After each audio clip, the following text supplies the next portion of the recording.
Oh, we are running late. We're running late. But we're here. Just bear with me a few moments while I just double check with YouTube that we're live. Just waiting for it to do its little update so I can see, whether we're actually going live right now on YouTube. Bit of a delay. Come on, let's go. There we go. And yes, where we are live. Welcome to this very special live stream, this very special David Rams live stream. And today we're joined by a very special guest, Altab HOSSAIN, who's going to be talking to us about the relationship between Islam and veganism, and also explaining to us why he believes that true Muslims are in fact vegan, more specifically that, or they should be vegan. Let's say they should be vegan. We're going to get into that. Before we do, though, a bit of housekeeping. If you're watching this on a replay, like you're not watching it live, check across the bottom of the screen, just here, and you'll see lots of little chapter markers, so you can just fast forward to the bits that you're really interested in, or you could watch the whole thing. I mean, I'd love it if you watched the whole thing, but if you're short on time, you want to get to a specific section, I'm going to have them all nicely marked out for you, so you can pick the bits that you want to check out first. And if you're watching this live, don't forget that you have access to the super chat function. So if you have a question for Altab or myself that you really want to have asked, you want to have it asked right now, then that's what you need to use, the super chat function. This will give me a notification that you have used the super chat, and then we will take a pause and check it out. If it's something bad, all right, if it's something nasty, you're not gonna get anything from it, so don't do that. I trust that you wouldn't. Please keep it productive, keep it as a question, ideally, if it's going to be a super chat, or if you want to say something nice, that's also great, but don't use them to be nasty or anything like that, because it'll just be a waste of your money and a waste of our time, which I don't expect that any of you would, but I have to say it, got to make sure we're taking care of this. So with all of that being said, we've got a lot to get through, so let's introduce Altab, and let's begin this interesting live stream. So Altab, welcome. Welcome. Assalamu alaikum. How are you doing, man? Assalamu alaikum, David. I'm fine. So, Assalamu alaikum in Arabic means peace be upon you. So, this is how we Yes. do the salutations. Yeah, peace be I upon you. know. I Whenever we see actually, someone, we yeah. say peace be upon you. It's a nice thing.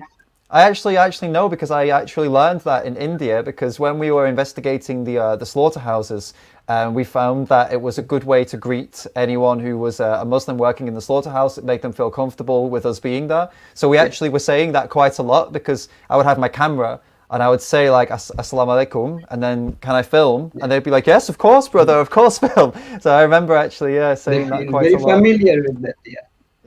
Yeah, it was quite a useful, and it is a nice thing to say as well, as well as it being quite useful to, break the ice. But welcome to the stream, man. So Thank you so much for having. let's give you a quick little introduction then. Like, who are you? To the people that don't know, who is Altab HOSSAIN? Altab Hussain was an interior designer who used to build homes, but now he is a vegan activist who focuses on animal rights activism and also environment activism. So Okay, my dream is animal liberation in our lifetime. So let's see. So awesome, you man. can say that he's a vegan activist. Sure, man. That's how, That's how you would describe yourself in this moment. yeah, vegan activist. Good, man. And well, give us your journey then. This is let's start. I actually don't like calling it a journey. I think John Venus has ruined that word for me. He always talks about his fucking journey. But what has brought you to this point, man? Like, tell us your. I mean, you can keep it. Let's focus on the main points that got you from interior designer to activist. Like, give us your bit of your history. So from when I was a kid, right, I was a very timid person who was very vulnerable person who was bullied a lot. I used to get bullied a lot. So I felt that those who are strong, they always try to bully the weak, and I didn't like that because I thought those who are stronger, they should protect the weak, but that didn't happen, and it's in our culture, it's in our society everywhere. It's all around the world. So I thought like this is wrong, and whenever I used to post online, or whenever I got into Facebook, I used to write about nice things, why we should treat animals nicely while eating animals, why we should plant trees, why we should help the poor. So I was always a philanthropist. the kind of Hmm. guy who used to think like that. So one day what happened is, even when I was a meat eater, I never supported animal sacrifice, because I felt it was very cruel at that time. While eating meat, now I think that I was a hypocrite at that time. Yeah. So now what happened is, one day I saw one video from PETA about animal abuse, and I felt very bad because dogs were being abused. So I commented that this is wrong and something like that. And then some person asked me whether I'm vegan or not or something. I just ignored. I said plants feel pain and eat rock, something like that. So I subscribed to PETA, and some days later they posted some video. It was horrors of dairy industry. When I watched that, I couldn't believe my eyes, because any person, I'm talking about you, like uh, uh, take for instance the meat eaters of all around this world, like who are non-vegetarians. They don't believe that they are bad people. Whenever you show them animal cruelty, they will say, no, we do not support that. That's in the heart of every person in this world, almost every Hmm. person. They think that they are good human beings, and they will never support animal cruelty or any kind of cruelty. So when I saw that video of dairy cruelty, so I didn't feel nice about it. I thought that, why are they doing this? They just needed to take the milk. They can take the milk easily. There's no need to abuse the cows or beat the cows, but they were doing that. And then I thought that this cannot be true. This is impossible, because how can humans allow this to happen? So what I did is, I did a lot of research, because uh, I was having sleepless nights. I couldn't believe that this could be true. Like, they were hitting the cows and buffaloes with sticks. They were kicking them. They were like taking their babies away and sending them to slaughterhouses. Who sends babies to slaughterhouse? Like calves, mini tiny calves. They're sending them to slaughterhouse. So if someone told me that they send calves to slaughterhouse, I wouldn't have believed them. Hmm. So when I saw, I couldn't believe my eyes what I was seeing. So I did a lot of research. After a week, I came to the conclusion that it is wrong, right? Hmm. What Animal cruelty is wrong. But I couldn't stop consuming milk. What I did was, I stopped eating meat at that time. That was the Okay. beginning. And 5 to 10 years before that, I tried stopping eating animals. Tried to go vegetarian after reading that book, The Monk Who Sold His Ferrari, by Robin Sharma. So he Okay. talks about the benefits of plant-based diet. So I got very influenced by that at that time, but I couldn't continue after 2 days, because Okay. you need a lot of willpower to eat a plant-based diet from a meat eater, being a Hmm. meat eater. So it was very difficult. But after seeing this video about animal cruelty, the willpower was more this time. I had Hmm. some motive, strong motive this time. So I quit eating meat, and in 1 month time, I went from like being a vegetarian, then I then I became vegetarian, and then I quit all kinds of animal products. Right, I quit on all kinds of animal products, and then it took me some more months to realize that there are other products that we are using, like leather and uh, shoes or woolen clothes, or things that we are using in toothpaste and other kinds of cosmetics. So it took a little time to uh, like do the journey. Yeah. Yeah, Do you wish you'd done it faster? This is something that most vegans say. Do you wish you were vegan earlier? of course, Of if course. someone had told me. But right, at Yeah. that time very few people were doing this activism. If Yeah. it Yeah. happened this time, I would have gone vegan very soon. Absolutely, man. I think I'm in the same boat in that sense. I wish I did it sooner as well. I think most vegans find themselves in that position where they look back and say, "What the hell was I doing?" You know, I could have done it. But anyway, it doesn't matter. We're here now, aren't we? That's what's important. Where Yeah, we're here now. So, what? So, I think most people in the chat, most people watching, are going to understand the general challenges of becoming vegan, social challenges, and all these things. I think we all share a certain amount of these challenges. But would you say what challenges did you have? Or did you have any specific challenges related to being Muslim and living in a Muslim family? Were there unique challenges for you? of course. Like the place that I live in or the surrounding areas, I don't even know one person who's a vegetarian and a Muslim. So that means that when I'm saying that I won't eat meat, their first question will be why. And when I'll say that I did it for ethical reasons, right, animal cruelty, I don't want animal cruelty, then they will feel judged. So what I'm Yeah. doing is I am telling indirectly everyone that whatever you are doing is wrong. So, of course, they're supposed to react in a different way, either get angry or mock.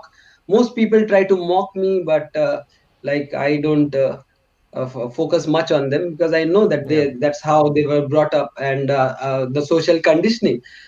There are thousands of people one side, like millions of people one side, and I am here on one side, the vegan side. Yeah. So Yeah. it's difficult. Like, of course, there is a lot of pressure from a Muslim family. When you are Muslim and you go vegan, people will think that you are going against the religion, which is not true. Sure. Sure. They automatically just assume this, right? They take it as an offense that you're telling them that the religion is somehow wrong, but you are still practicing. So it's illogical, but that's what they're jumping to, I suppose, right? Yeah, yeah, that's what they do. And how about your community and your family? How did they respond to you specifically? Let's talk about your So, family in this question. so I'll talk about my dad because I'm very close to my dad. I love him and he loves me. But I'll tell you what happened at that time. When I told him that I won't eat meat, so he took me very lightly, because I have tried many different things in my life. I took cycling, I did karate, I did dancing. So he thought that I'm a very frivolous person, and I'll jump from one thing to another, and this is one of my experiments, dietary Okay. experiments, right? So, and he was fine with vegetarianism because he has a lot of clients who were vegetarians, and he was fine. He said, no problem, vegetarian, but you won't be able to do it. I said, no, no, I'm very firm about my decision. I will be vegetarian. I won't eat meat. And like, it went along for a month or so like that, and he was fine with it. Now what happened was, initially I used to like separate the meat and eat the curry or vegetables, and I didn't eat the meat, but it was being cooked, it was part of a same dish, like Okay. same one dish, and I was separating the meat, I was just eating the vegetables. I told my dad I need my food to be cooked separately. Now they started having problem, like, oh, Okay. you are giving us trouble. Now we have a cook who cooks for us. Now she will take extra money for cooking extra, right? So that was additional trouble for him. And what happened is, when I went vegan, he lost his mind, Oh, really? because because you're a vegetarian, you can eat almost like all things except the meat part. But when you go vegan, you don't eat sweets. You don't eat any kind of sweets or chocolates or any milkshake or any milk products and butter or ghee.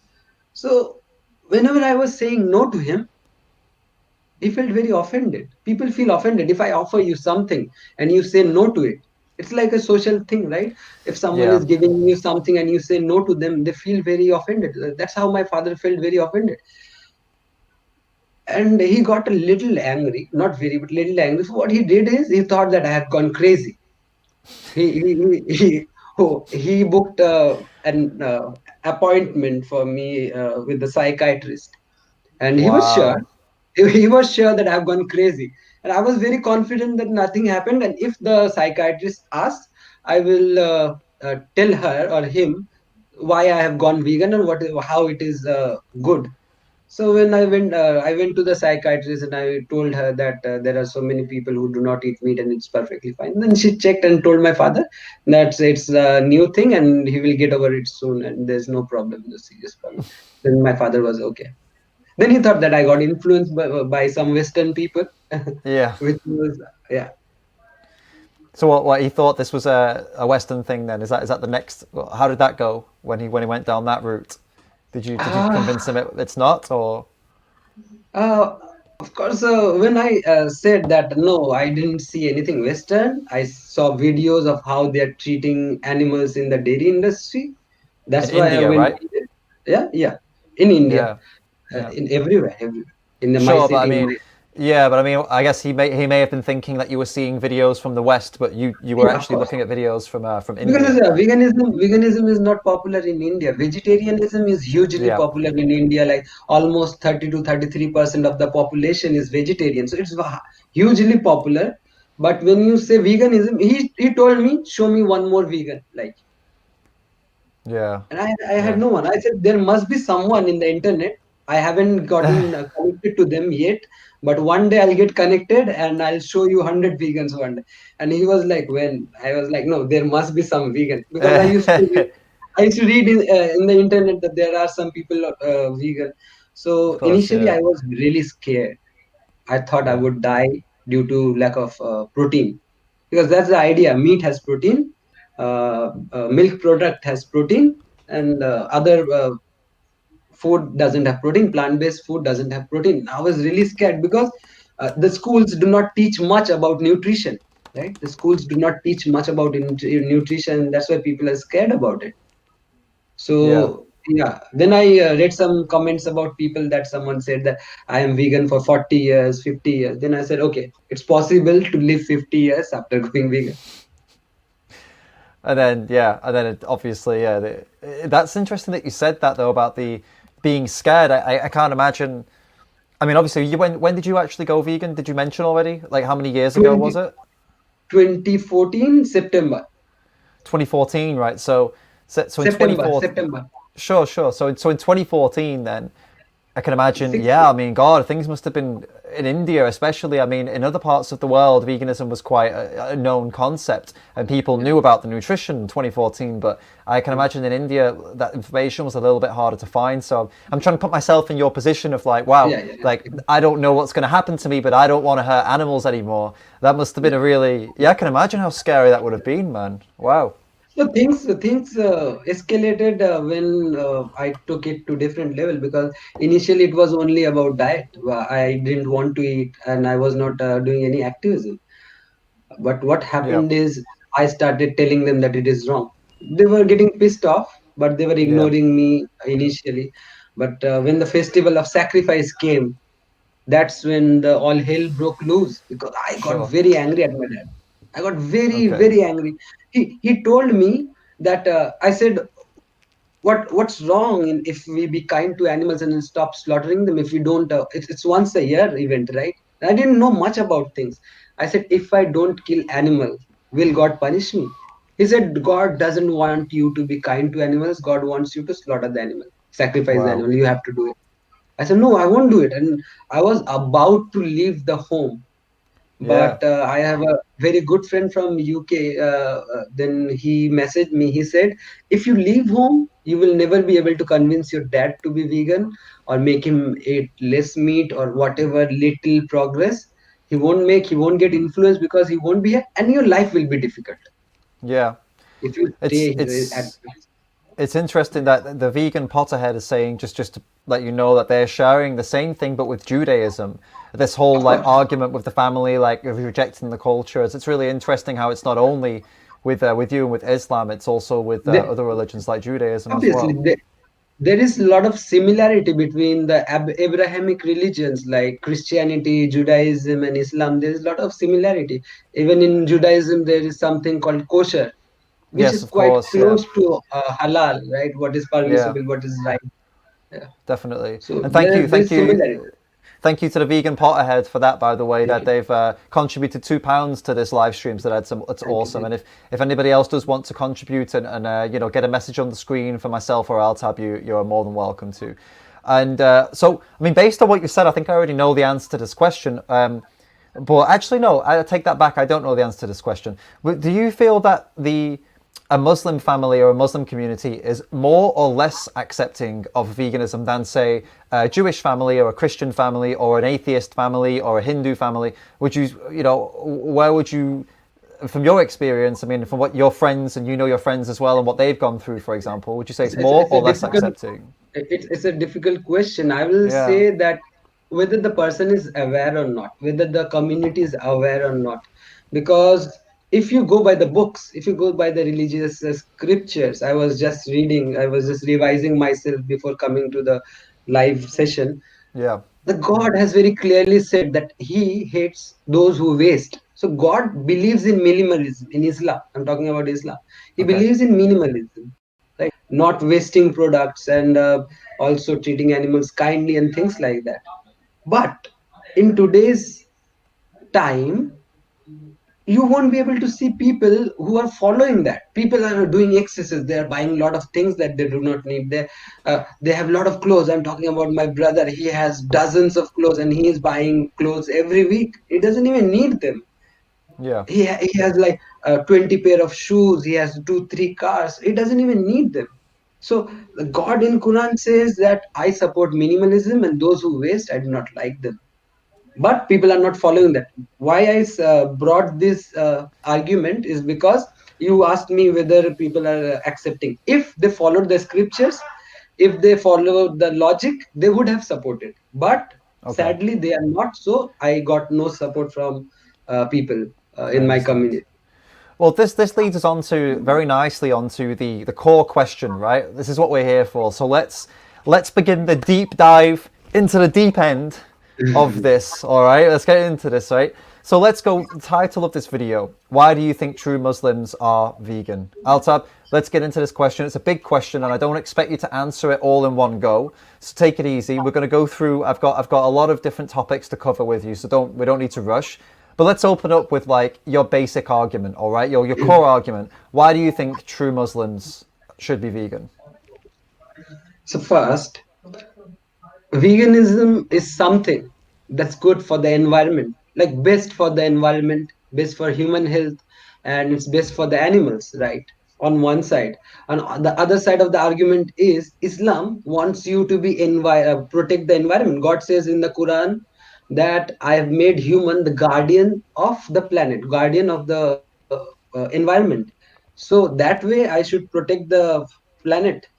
God says that I have given you this body, you take care of this body. It is your duty to protect your body, health wise. Now, God has said about animals, how to treat animals. He said, I have created all creatures on earth and they belong to me, they will come back to me. So they also pray.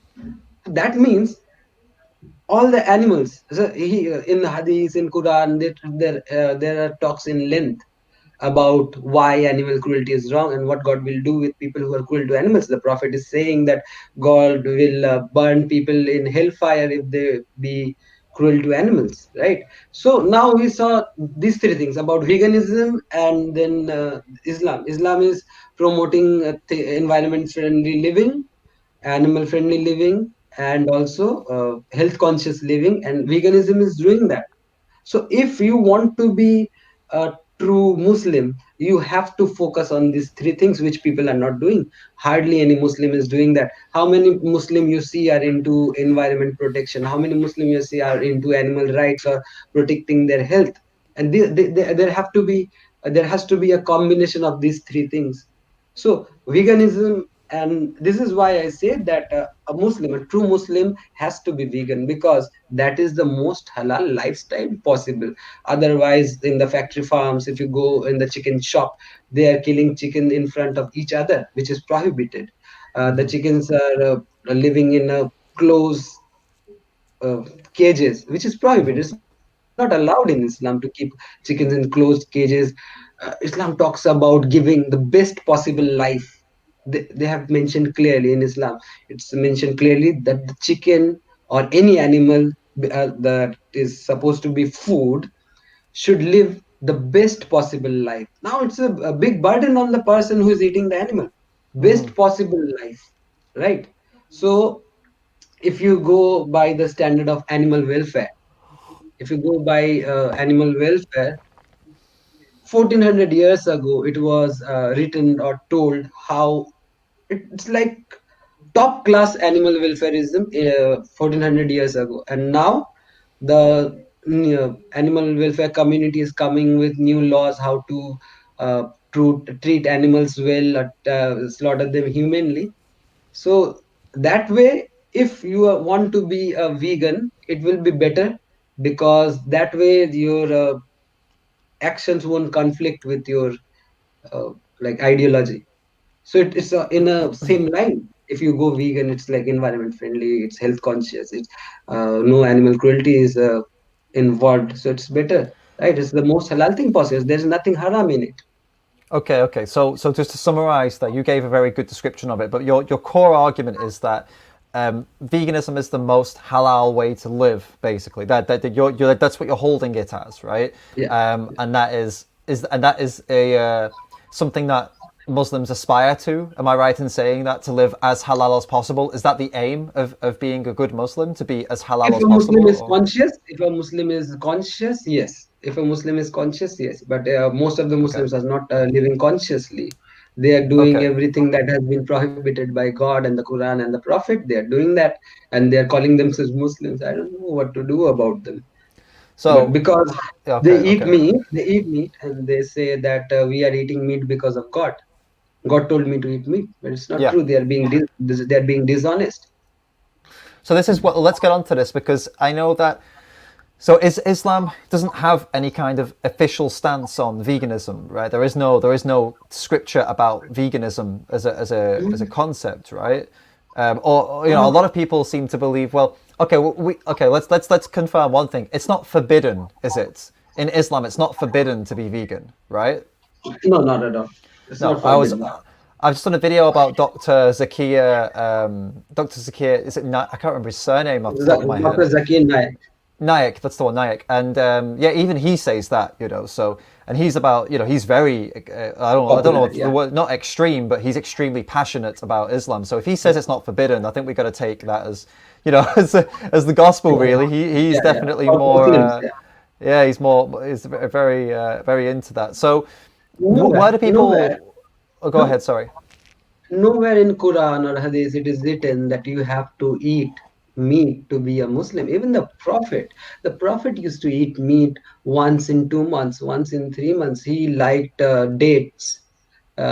He liked vegetables. He was focusing on that on that diet because he didn't eat meat so often. Even his companions rarely ate meat. But now Muslims are eating meat 2 to 3 times a day, and that is why they're suffering from so many diseases, heart diseases, and all other dangerous diseases because of their diet. Because they're not following the diet. Who eating meat 3 times per day, overeating meat, it's bad for health. But Muslims are doing that, Right. and it's very sad that they are not living health, following health conscious lifestyle. Okay, so where do Muslims have this idea, or not all Muslims, of course? Let's just make this as like a disclaimer now. When I say Muslims and when you say Muslims, we're not saying every single Muslim in the world. All right, we're talking about some Muslims. Let's make that clear, so I don't have to keep saying it over and over again. All right, so. Yeah.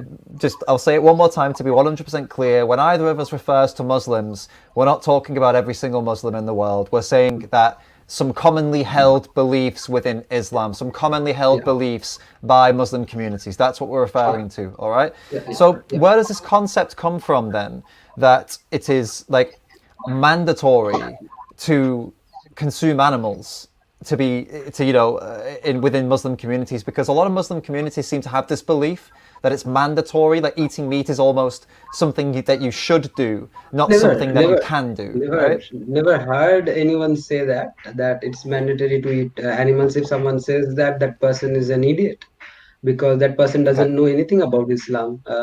So it is not mandatory to eat meat, but culturally, it's like a cultural thing. Like the Bengalis eat fish, right? They eat fish. Similarly, Muslims eat a lot of meat, like red meat. So it's a cultural thing, and it changes from state to state or country to country. sure. So that way, yeah, Muslims eat a lot of meat, and you will hardly find any vegetarian in the Muslim community, let alone vegan. So yeah, And why is that then? Just, I mean, why is the culture, in your opinion, why is it this way rather because than the other way? they're not living consciously. So Okay. I'll ask you, why are people using single-use plastic? Why are they destroying the earth? Why are they uh, like eating meat when they know that eating meat causes so much harm to the planet? But people are continuing to eat meat. People are using all the harmful substances. They know that this is bad, but they are doing it because they are Yeah. not living consciously. It doesn't matter if it is Islam or Hinduism or Judaism or Christianity or atheist or Buddhism, any religion. Doesn't matter. If a person is not living consciously, he is bound to harm the others and also himself or herself. It's like mindlessly, selfishly Yeah, living. everyone is living mindlessly. Absolutely. So let's talk about Eid then, because this is somewhere where it gets a little bit complicated, doesn't it? Because I think, as you said, I would say that most Muslims, once asked the question, you say, okay, well, is it necessary to consume animal products in Islam? They'll be honest and say, no, it isn't, right? Even if before maybe they tried to argue, if you say, like, well, I mean, is it? Which passage? Show me. No, no, no. They'll say, no, actually, it isn't, right? However, when it comes to Eid, that's a point where most Muslims will fight, really fight the point that they have to slaughter an animal. And So, they have. yeah. So is it mandatory in Islam for Muslims to kill animals at Eid? Is there a way to celebrate Eid without killing animals as in It's Islam? it's a long answer. Yeah.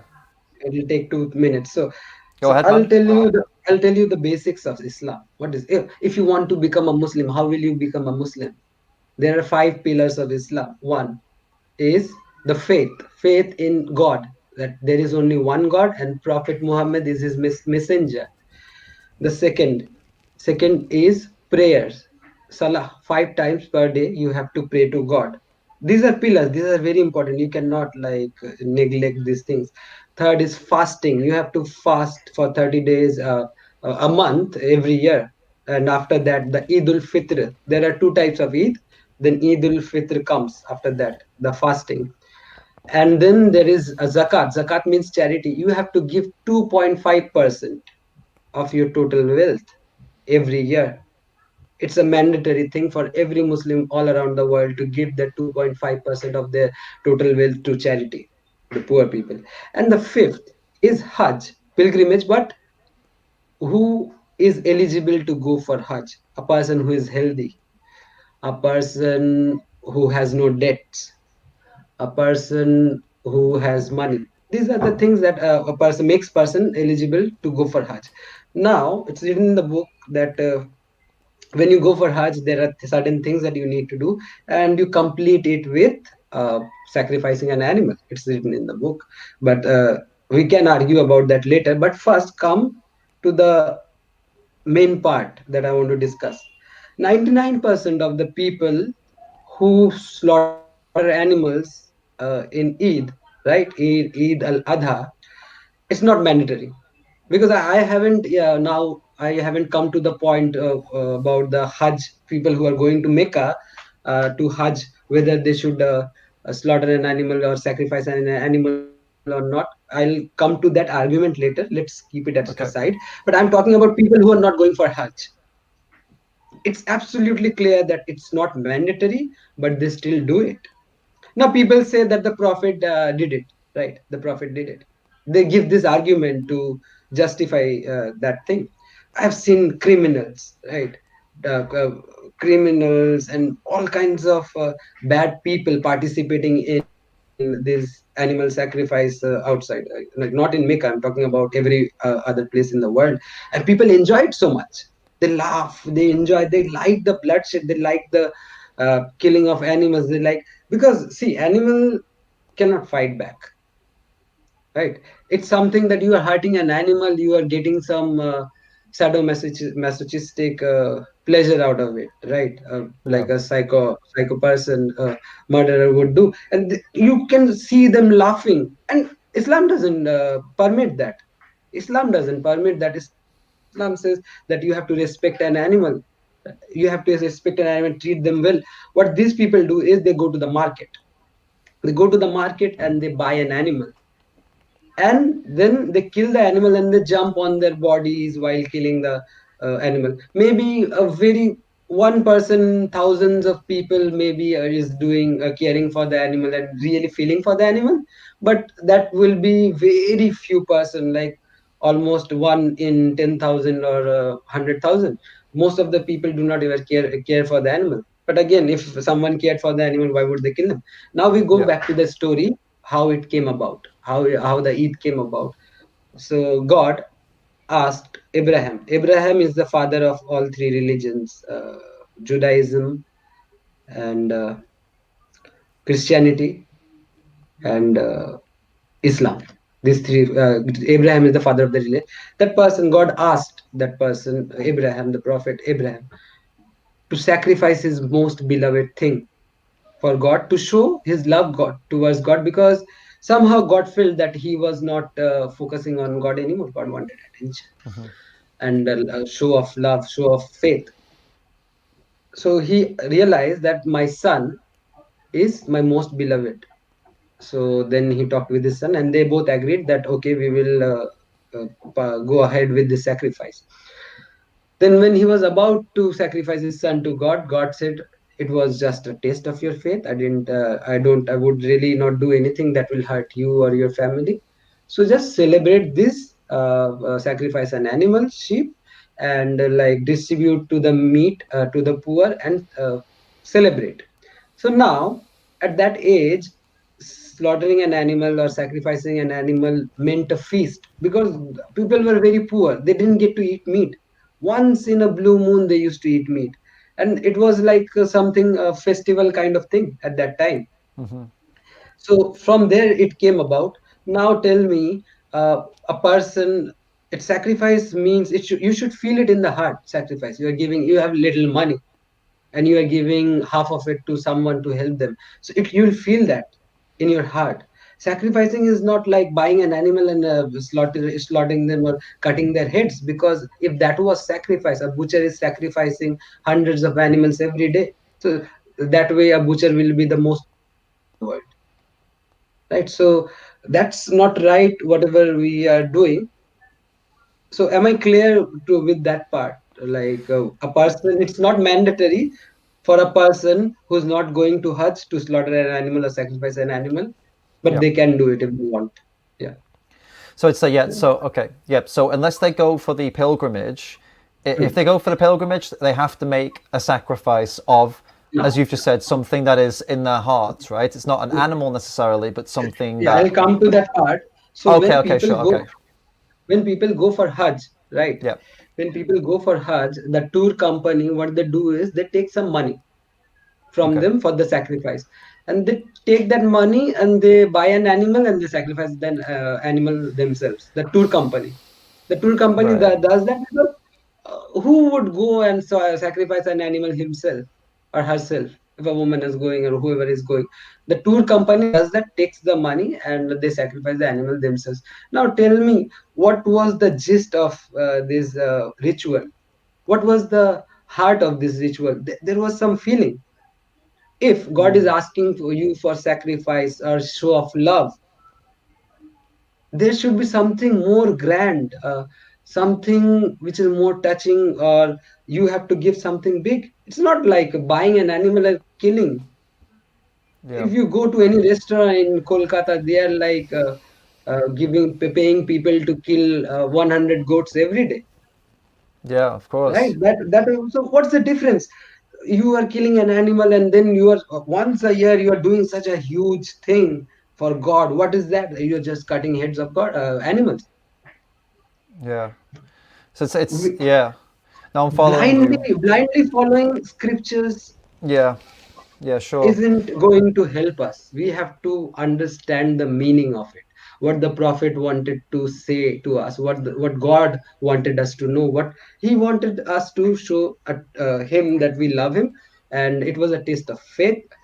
But what are people doing? They are like buying animals and killing them. They don't even bother about it. Like, what will happen? What are they to lose? 5,000, 10,000, 20,000, 30,000? What's happening to them? Like, what kind of sacrifice is that? If Yeah. someone buys an animal and kills and says that he sacrificed for me, I say, no, you didn't do anything for me. That's not even Right. sacrifice. Show me real love, right? Yeah.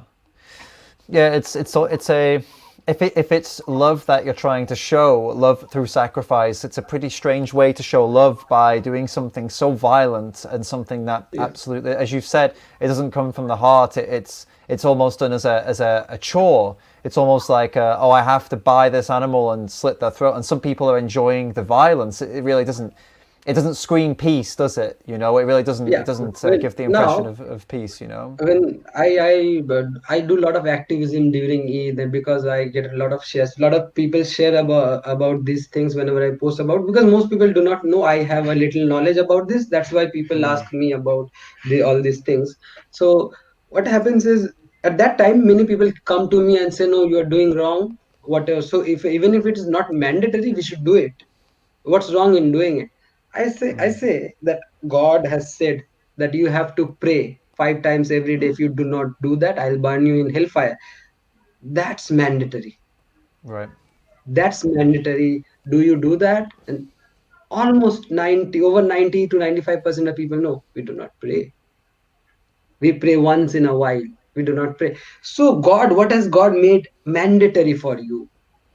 You are not focusing on that. You are not doing that. You are making a mockery of it. Right? You are not Yeah. afraid of God. If you were, you would have prayed daily. So you also do not respect or love from the bottom of your heart. If you had, if you would have prayed daily, but you are not doing. But when it comes to animal sacrifice, they become the truest of Muslim. No, God has said eating meat. God has said to eat meat. No, God hasn't. God doesn't want you to eat meat. You are just, Yeah. that's your lust It's for meat, lust for dead bodies, exactly. which It's that which is killing.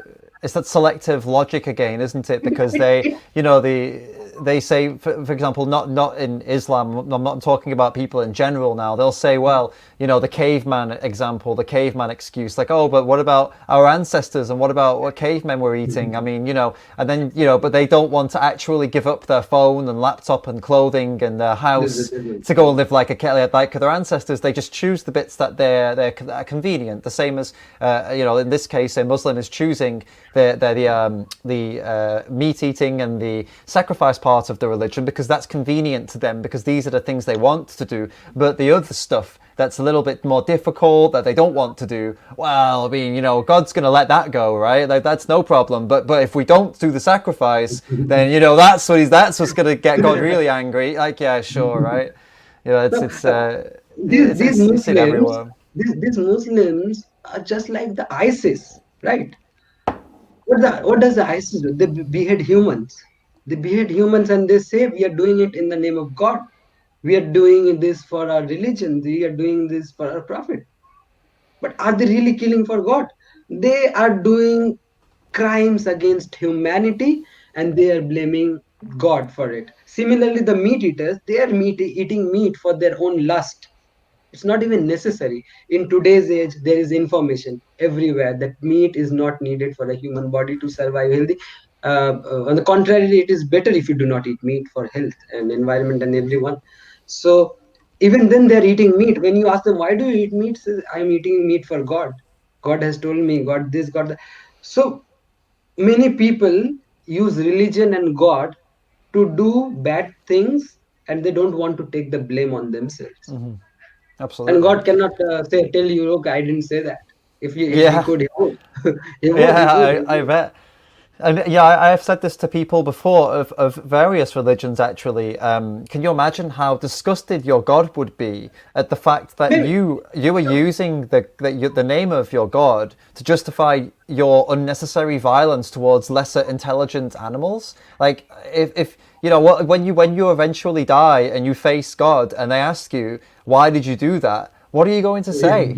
What are you going to say? Yeah. Why did They you will be. use my name to justify They will. your abusive habits? Like, you know? They will say that I thought you said that, but yeah. Yeah, that's not going to fly. That's not going to fly. God knows everything, yeah? You can't My just dad turn up and says. say that. But my dad says that I'm doing the wrong thing, I'll never succeed. I said, no, people are listening to me, people are going vegan, people are giving up sacrifice, animal Sure. sacrifice. And how do you think I'm getting successful?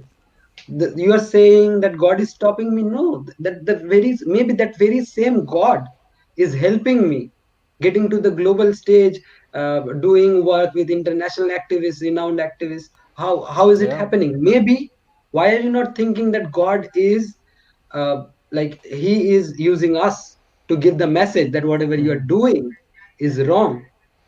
Maybe it's God's Absolutely. way of telling you all. I'm showing you the path. And God Absolutely. won't come himself and say, so he has made, he's using us as medium. Okay, Hmm. that go and tell them that this is wrong and this is right. I don't know how the thoughts came into my mind, and why did I research so much? Why do I spend so much time and energy on it? How, if there are hundreds of trolls and thousands of trolls who give death threats, who say abuse me, my mother, and things like that, even then I'm not giving up. Where am I getting the strength from? I don't know. Maybe some divine intervention. I don't know. So we have to understand that if they say that God has said that, no, the God is sending us to tell you that Yeah. whatever you're doing is wrong. Yeah. Absolutely, yeah, I feel you. You mentioned there. I just want to focus on this one part of what you said. You said that you've been able to convince people to not sacrifice animals. You said so. What would how would you suggest someone do that? So say there is another vegan Muslim, or let's imagine there is, I don't know. Let's focus on India because you're in India, obviously. Let's imagine there's somebody vegan. They're a vegan, they're Muslim, or they're not a Muslim, whatever. They want to convince their Muslim friend to not do animal sacrifice. What tips would you give them? Or how did you do it? How did you convince First, your friend to first, not do that? first, I'll teach them what Islam is, because most people do not even know. It's strange. It's strange, really, that there will be so many people. Every Muslim, almost every Muslim has read the Quran. Almost every Muslim, but hardly anyone has read it understanding the meaning, because they are reading it in a language that they do not understand. They're reading it in Arabic. Quran is supposed to be a guidebook. It is supposed to be a guidebook for the Muslims when they are like how to live their lives, right? So you are reading a guidebook in a language that you do not understand. You are reading it in Arabic, and they feel very nice after reading the book. I'm talking about my mother like finishes that book almost once every month, and she's very happy. God will give me paradise because I have finished this good book, because it Sure. has been said that if you read this book, you'll go to paradise. It's a guidebook. But at that time when the religion started, it started in the Middle East, in the Arab countries, right? They didn't know some Bengali will read this Arabic language and he will be so foolish. Hindi speaking person who doesn't understand this Arabic, he will read that and he will feel that he has done a good thing. So this is plain foolish, but people do not understand that. It's Okay. a book, guidebook. You read that and you understand. So my first step will be, whoever is trying to convince the other person to give up sacrifice or eating meat, or convince them to live environment friendly way. So what they need to do is they need to do little research on Islam, and then teach the other person Islam. A Hindu can teach a Muslim Islam. Just because you are born in a Muslim family doesn't mean that you know any things about Islam, because most people are like believe what they hear, what their elders say. Maybe the elders do not know anything about it. They never opened the book and understood the meaning what's written in it. They did no research. They heard it. Okay, this is wrong. This is right. They think that okay, someone said that this is wrong. That's why this is wrong. So you have to, Sure. like, how many people know that animal sacrifice is not mandatory? Apart from going, if you don't go for Hajj, right? It's not mandatory. People do not know about that. So when you tell them this, no, you are doing wrong, I'll ask the Mufti, I'll ask the Maulana, I'll go to the mosque, and I'll talk to the most learned person and ask him, and then I'll tell you that you are wrong. I know, I'm doing research, I'm doing a lot of research. Yeah. I'm so prepared with these arguments that I can argue or debate with Dr. Zakir Naik and defeat him in debate, because I've done a lot of research on it, and how the people, how we are living life is in a wrong way. So I'll suggest them to do little research on it, and then teach them what Islam is, and then tell them where they are going wrong Yeah. and Yeah. why. I'll make this statement for the first time. I have never made. Prophet Muhammad was one of the best and biggest animal rights activists ever. Now you will be confused. Why did I say that? Yeah. I'd like you to explain that for sure, man. So I was like, before this interview, I was going deep. I was researching more because I wanted to know more. uh, how Prophet, what did he do for the animals? Actually, did he do anything? Because the Quran mentions about animals a lot of times. Hadith, which is the sayings of the Prophet, it mentions about animals many times. So the Prophet was the first person, because he even stopped female infanticide, because he was an activist. He stopped female infanticide because before him, female infanticide was very prevalent.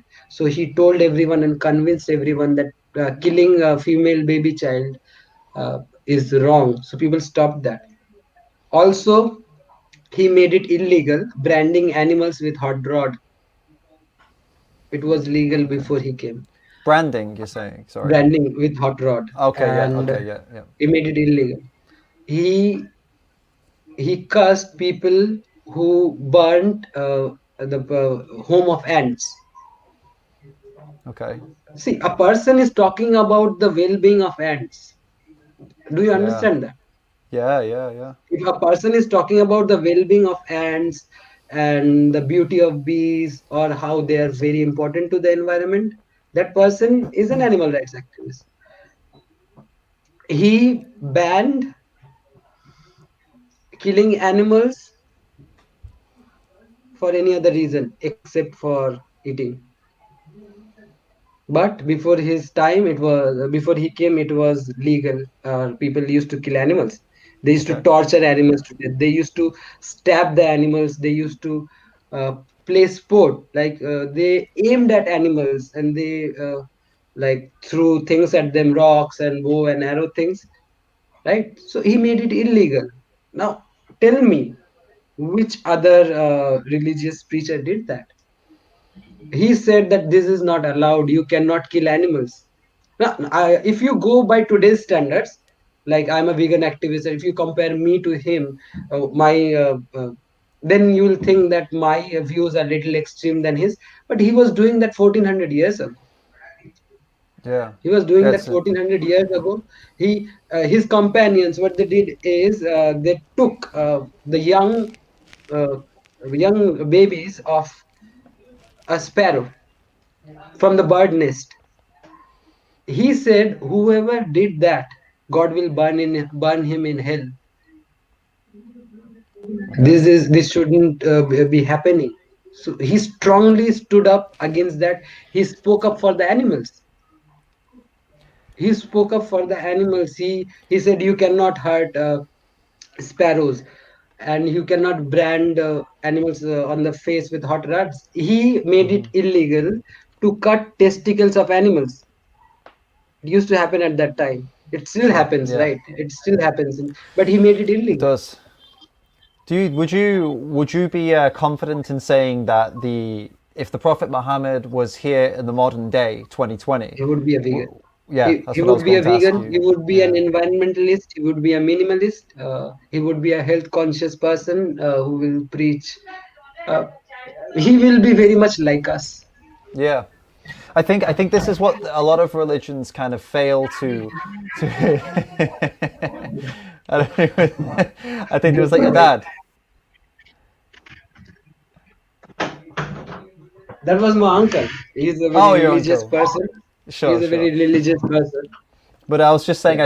I think what a lot of, not a lot of, I think most heavily religious people from all different religions, not only Islam, from all the religions, they take lessons from thousands of years ago, and they take them literally, right? They don't adapt the lessons for modern day. They look at these things from thousands of years ago. They say, well, that's what they were doing 2,000 years ago, so I guess that's what we have to do in 2020. Whereas if you take any of these famous religious like prophets, like Prophet Muhammad or Jesus, and you took what they were doing in their own time, brought them to 2020, and adjusted them, they would be This vegans. is They would be this is environmentalists. They would be, as you just absolutely, said. they would be vegan because they were kindest people of their time, or kindest people known in history.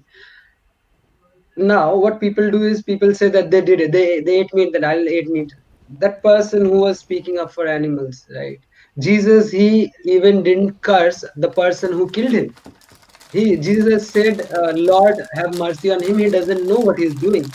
So that compassion in someone's heart, I won't believe if someone says that Jesus would be eating meat.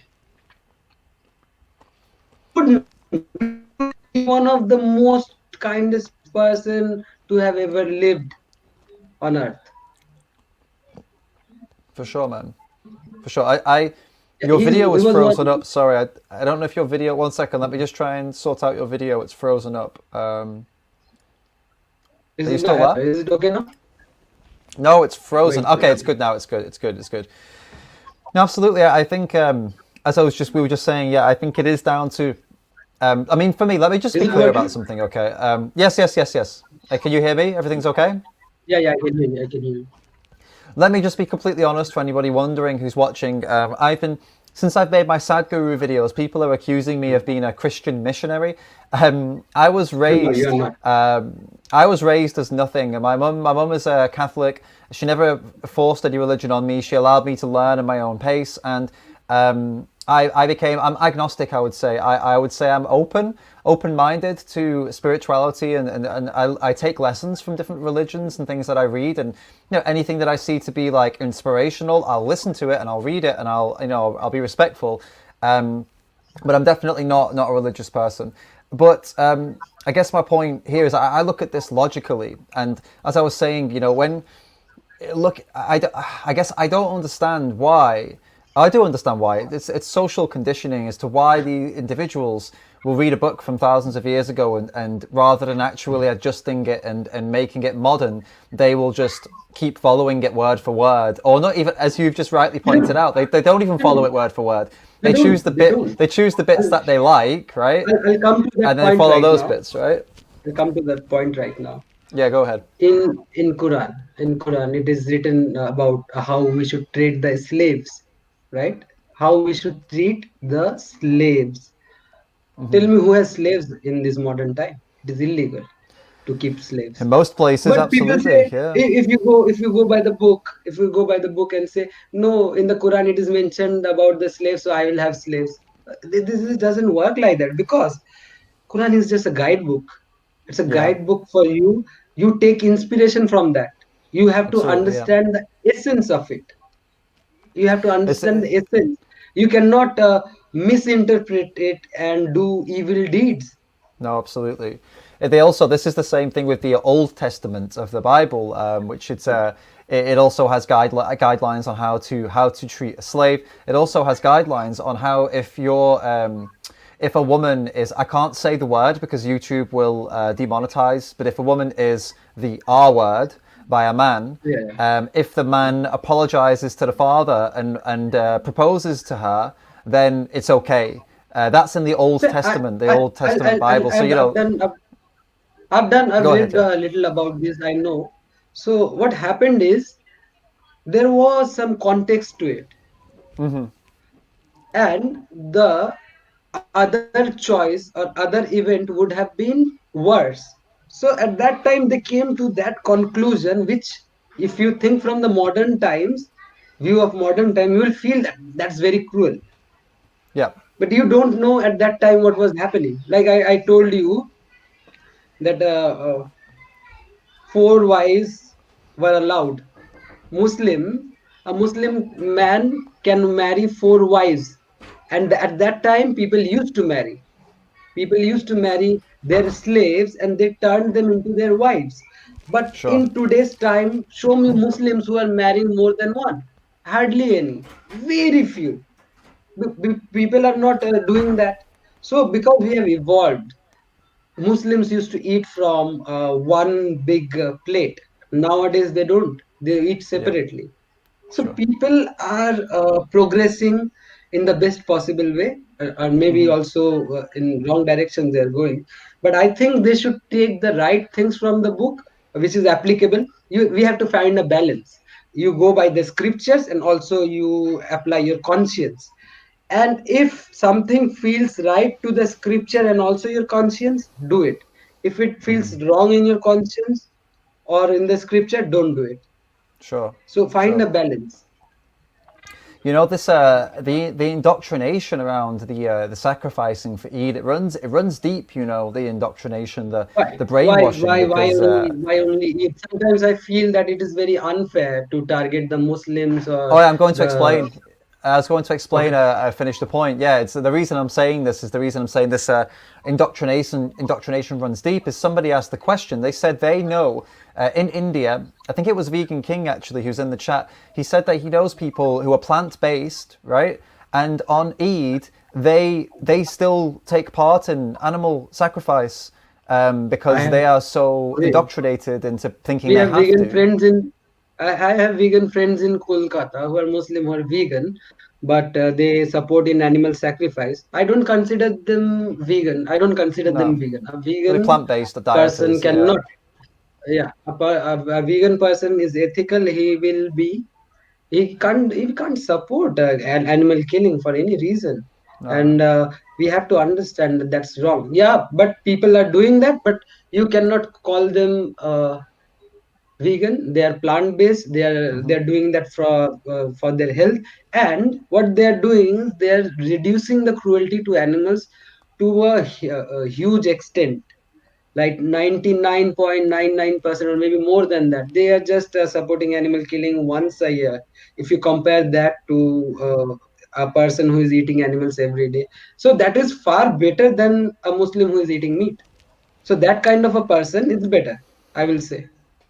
I would flip that around. I would say that I mean, I don't think we would accept this for any other social justice problem or issue. I don't think we would accept this No, in the terms people did of. that. People did that in history. People did that in because there has to be negotiation. There has to be progress. Progress is not like from 1 to 10. You cannot go from 1 to 10, David. I'm talking about women's suffrage or American civil rights movement. If you read about the history, there were little negotiation. They didn't go from 1 to 10 directly. But they're also So not if having their they, throats slit. They also weren't having their throats slit. The severity is as to the severity of the but response maybe has to there was match a the severity of the time problem. which is not recorded in history where where humans were having their throat slit. We have reports where there were human sacrifices. It was perfectly Yeah, legal yeah, and also moral. It was legal and moral to sacrifice humans, right? But this yeah. stopped. So Absolutely. this 100 In a years from time, now, 100 years yeah. from now, animal sacrifice will stop. I'm very sure about it. Oh, I'm sure as well. I just say that we need to be objective, and we need to say that when human sacrifice was taking place, this was in a time where there was no internet, there was no knowledge sharing, there was no people thought there was no alternative. They were sacrificing humans to these supposed bloodthirsty gods that they thought were. Well, my point, I guess, this is irrelevant of whether it's religion or not. I take issue with the idea that somebody who is killing animals 1 day a month rather than 30 days a month, for example, or 1 day a year rather than 365 days a year, yeah. I would take issue in that, like saying that it's a better thing. I would say it's not as bad, but it's what they're doing is still bad. I don't personally believe in saying something is good like that because it's not good. No, I There's won't say still good. it's still No, that's not violent. good. That's Yeah, wrong. yeah, That's yeah. wrong. That's supporting violence. We should call them out that whatever you are doing Absolutely. is wrong and your Yeah, action is not aligned with your belief. Because if you are thinking it's wrong to kill animals, but because someone has convinced you that it is right, God wants absolutely. that. Someone has convinced you. Why don't you use your brain and research more and realize why would God want this? Does this even mean anything? Yeah, for sure. Taking head off of an animal, God wants that. You come to me and say that God wants the head of an animal. So what kind of God is What kind of God's this? going? Yeah, exactly. What kind of God's going to Because want the that? God that I'm praying to, the God that I believe in, the God that who has created the universe is huge. He is great. How can he ask you to show your love by cutting head of animals? Yeah, it doesn't add He up. would ask This you for is some bigger sacrifice, like give all your wealth to charity. absolutely. It doesn't add up That will be because the biggest sacrifice. you have like in one phrase somebody will say, well, God is all loving, all powerful, knows everything about created everything perfectly with the perfect design, And in that same sentence, in that same paragraph, they'll say, and that's why he wants me to slit the throat of an animal that can feel and has all senses and has a family. It doesn't make sense logically for an all-powerful, knowledgeable God that created everything perfectly to want you to slit the throat of someone that feels for them. Why would any all-knowledgeable, all-powerful God want you to do that to Of course, one of his creations that can feel all of these emotions and pain? It doesn't add up, you know. Even if you're not a religious person, you know, logically that doesn't add up. As a religious person, if they're thinking logically, it doesn't add up. Like everybody can see that, you know. Everybody can see it that. doesn't even make sense. It doesn't even make sense. That's why I received 10 times more messages this year, and my post got very viral this year. Like more Sure. every year it goes viral during Eid because very few people want to speak up, and those who speak up they get little like attention, and people read about that message and they spread the message and make it viral. But this year I received messages from many countries from Pakistan. I have met a good friend from Pakistan. She's a teenager and she says, I don't support animal sacrifice, but I cannot say this to my dad or he will get angry. Yeah. So people are not coming out publicly just because of fear. Otherwise, the day they get independent, or the day they go to some other country like Western country, they will speak up in public and say that we do not support animal sacrifice.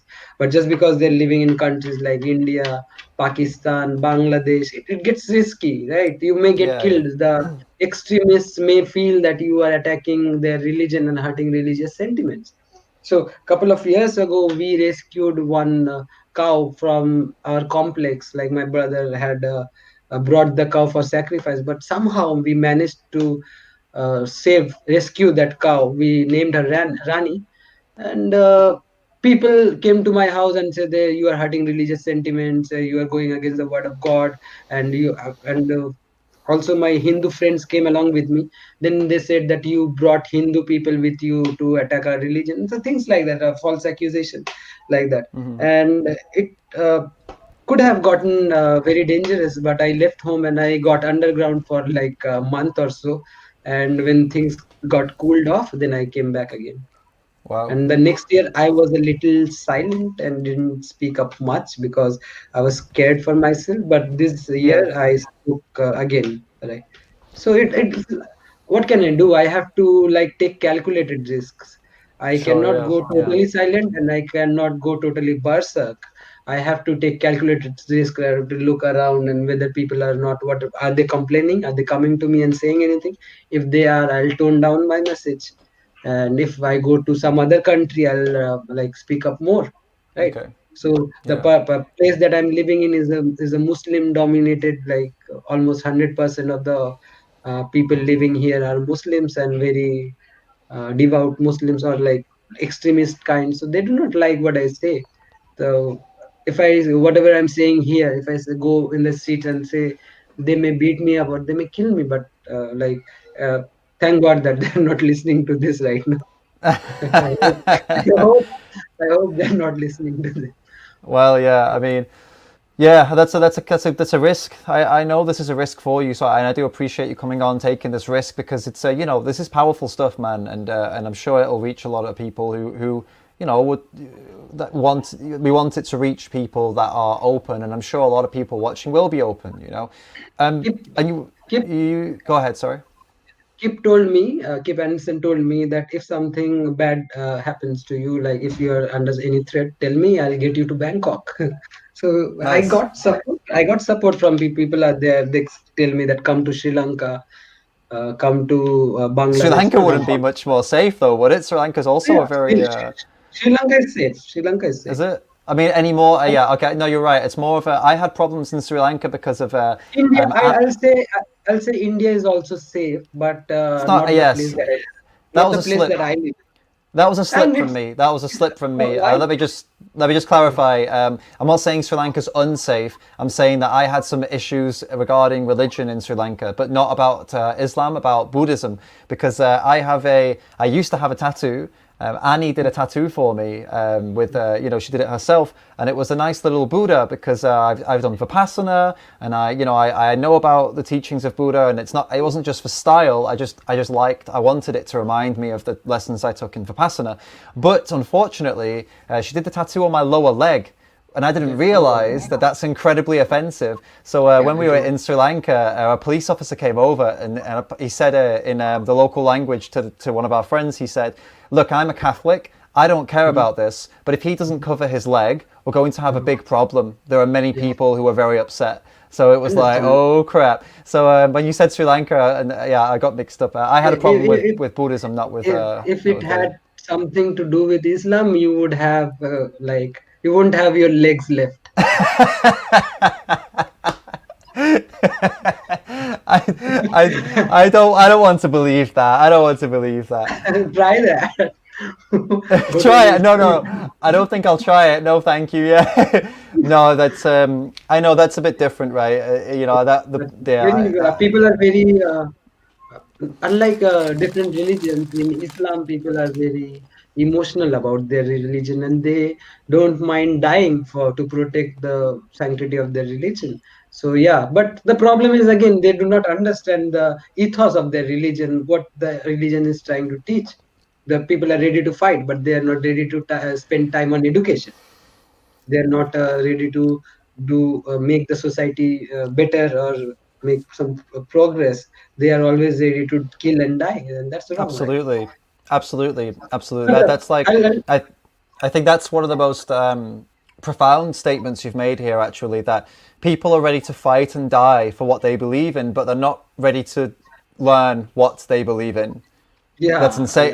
They'll fight and die for something they don't actually know about. It's crazy, isn't it? They may be doing the wrong thing. They are not researching more, because I don't know, people are not promoting education, and that's why you have thousands of people trolling us vegan activists in our page, and people are saying like, you need meat, you need milk, you cannot survive without meat and milk, animals. So people do not know about it, and that's sad, because that stems from lack of knowledge. People say that if you eat more vegetables, there will be deforestation. They do not know the biggest reason for deforestation is animal agriculture, the meat industry, and they do not know it. And that's sad.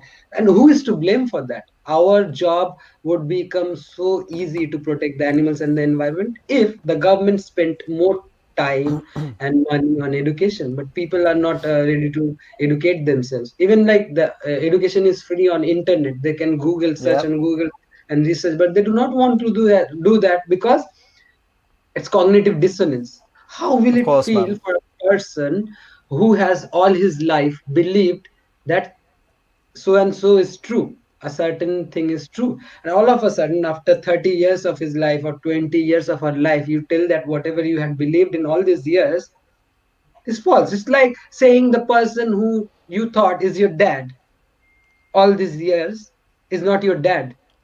It will like break you, and it's like a very scary feeling. Sure. I went through that. It's not easy. It's not easy changing your entire viewpoint about your life and how we should treat animals. So it's difficult, and it's very difficult. We should also create vegan support groups where new people will get support to turn vegan, and it's far easier nowadays when compared to the time that we went vegan, like 5-10 years ago. So it was far difficult at that time. There were no support, and people used to mock more, and now it's far easier because you have big teams where people going out together, eating and having. So there's no peer pressure like there was a decade ago. It's not it's not just that they're finding out that it's everything they thought was a lie regarding animal agriculture and the diet. This is, imagine if it was just the diet. They were just finding out that the diet they were eating is not necessary, and they could actually eat only plants and be healthy. That alone is a big revelation. But what's an even wider revelation, it stretches even further than that, is the revelation that not only can you live healthily eating plants, but also your parents have been telling you falsities for your entire life. Your society has been telling you falsities for your entire life. The government has been lying to you. All of the government health recommendations are false.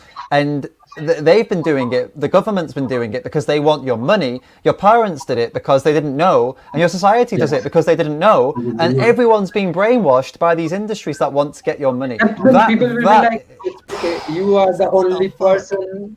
People will be like, you're the only person who is right, and the entire masses, the government, the my elders, or the society, and everyone is wrong. How can that be possible? It's impossible, and Yeah, it's outrageous for them to even think or give you even one single chance that he may be right. Because how can one person come with something new? That's what the absolutely. prophets did. That's what the religious teachers, the founders of religion did. They brought in something new. People threw rocks at them, people beat them up with sticks, people tried to assassinate them, abuse them, mentally harass them.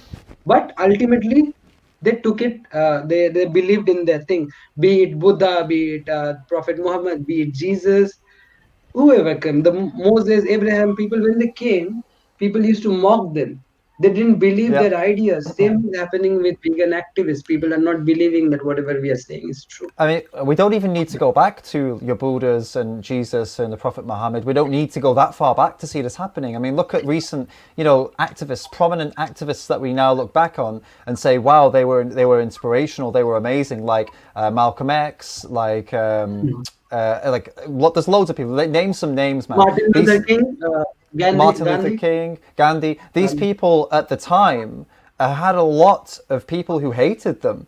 Like some of them were branded as terrorists, and then now look at how they're viewed now. By most people, look back on these people and say, "Wow, they So, were historical figures. They're inspirational people that did something yes, very very powerful." we've received a lot of trolling in our page. We have a Mm. group called Vegans of Bengal in Yeah, Bengal, and we have a page. So we are receiving a lot of trolls. Trolls are creating fake accounts and writing problematic things. They have created fake page, duplicate page. They have stolen our display picture, cover picture, and yeah, everything. And they are posting objectionable thing like animals and humans should get married, and cats are born vegan, things like that. So people are getting angry at us. Even vegans are getting angry, thinking that what are you guys doing? Have you guys gone crazy? And this is yeah, the problem. So these trolls are trying to mentally harass us, right? They think that we will give up, but we are not giving up, because we didn't come, we don't have, they think that we have ulterior motives, we are getting money, and or we are getting this for that, we are doing, so that's why we will easily give up. But this is our life's dream, and we are fighting for the social justice cause. Now what I did is, I wanted to see, like before 1920 in America, women were not allowed to vote in elections. So I wanted to see what arguments did people come up, like especially the men and the women who supported that. What argument did they come up with? Because of course they were trolled, they were beaten up, the women were arrested for protesting. Women were fighting for their rights to vote, and it sounds crazy in today's world that that can happen. Like women and humans are males are equal, but at that time they were fighting for their right to vote. So I was doing some research, and I found out the men used to say that if we allow the women to vote, the women will become masculine and the males will become feminine, and they will lose their power and the women will rule them. So that was their fear, and it just yeah. like it's crazy, right? That was their reason to suppress women. It's insane, So isn't now it? I'm comparing with people, these people who are like anti-animal people, who don't want, we are not saying that give animals some facilities, send them to schools, send them to colleges, give them make hospitals for them. Our basic request is, please stop hurting them, please stop paying for Absolutely. animal abuse. This is our basic request. We didn't go there, and these people are, no, this is very important, abusing animals is important, otherwise this thing will happen, otherwise that thing will happen. They participate in fear mongering. They say farmers will lose their jobs, they say that there will be deforestation, animals will take over the world, and more lies like that. even they know that that is not true.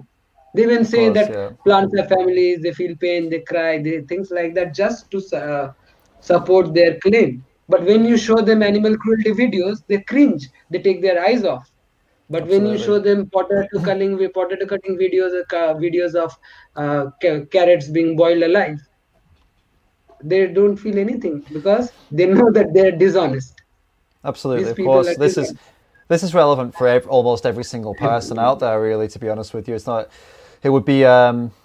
I mean, of not every single person, but like a good majority of people, religious or not. I mean, this is an interesting thing actually. Regardless of whatever religion you subscribe to or don't subscribe to, atheist, agnostic, all the way through to let's say like radical, whatever religion, they all say the same kind of shit. So it's when it comes down to these excuses they put up, the ones you just went through. It doesn't matter, even different parts of the world. It doesn't even you don't even have to be in the same country, in the same religion, the I same. It's the same excuses, which is very interesting. I don't introduce myself as Muslim vegan activist. I just say I'm a vegan activist or animal rights activist. And when I go for activism, I meet people from all age groups, all genders, all ethnicities, all kinds of religion. So when I was at book fair doing outreach, one person came up to me and he said, "Oh, you guys are doing a great thing," and things like that. And then we were showing that these are what is the dairy industry is doing to animals. And they said, "No, we are from ISKCON. We don't abuse cows, right? We take their milk after the baby is being fed the milk." And then you are at a spot, because I was going through an angle of animal cruelty, not animal use. So sometimes we are at a spot, we animal activists are at a spot, because our methods of activism. So I was telling him about animal cruelty, and they said that even Krishna drank milk, so it's okay to now. Not only my religion, I come across this kind of difficulties from people from other religion, and when I try to make them understand, suddenly I am the anti-Hindu Muslim terrorist who is trying to do love jihad, who is trying to do shit like I'm a Pakistani terrorist. People say things like that, right?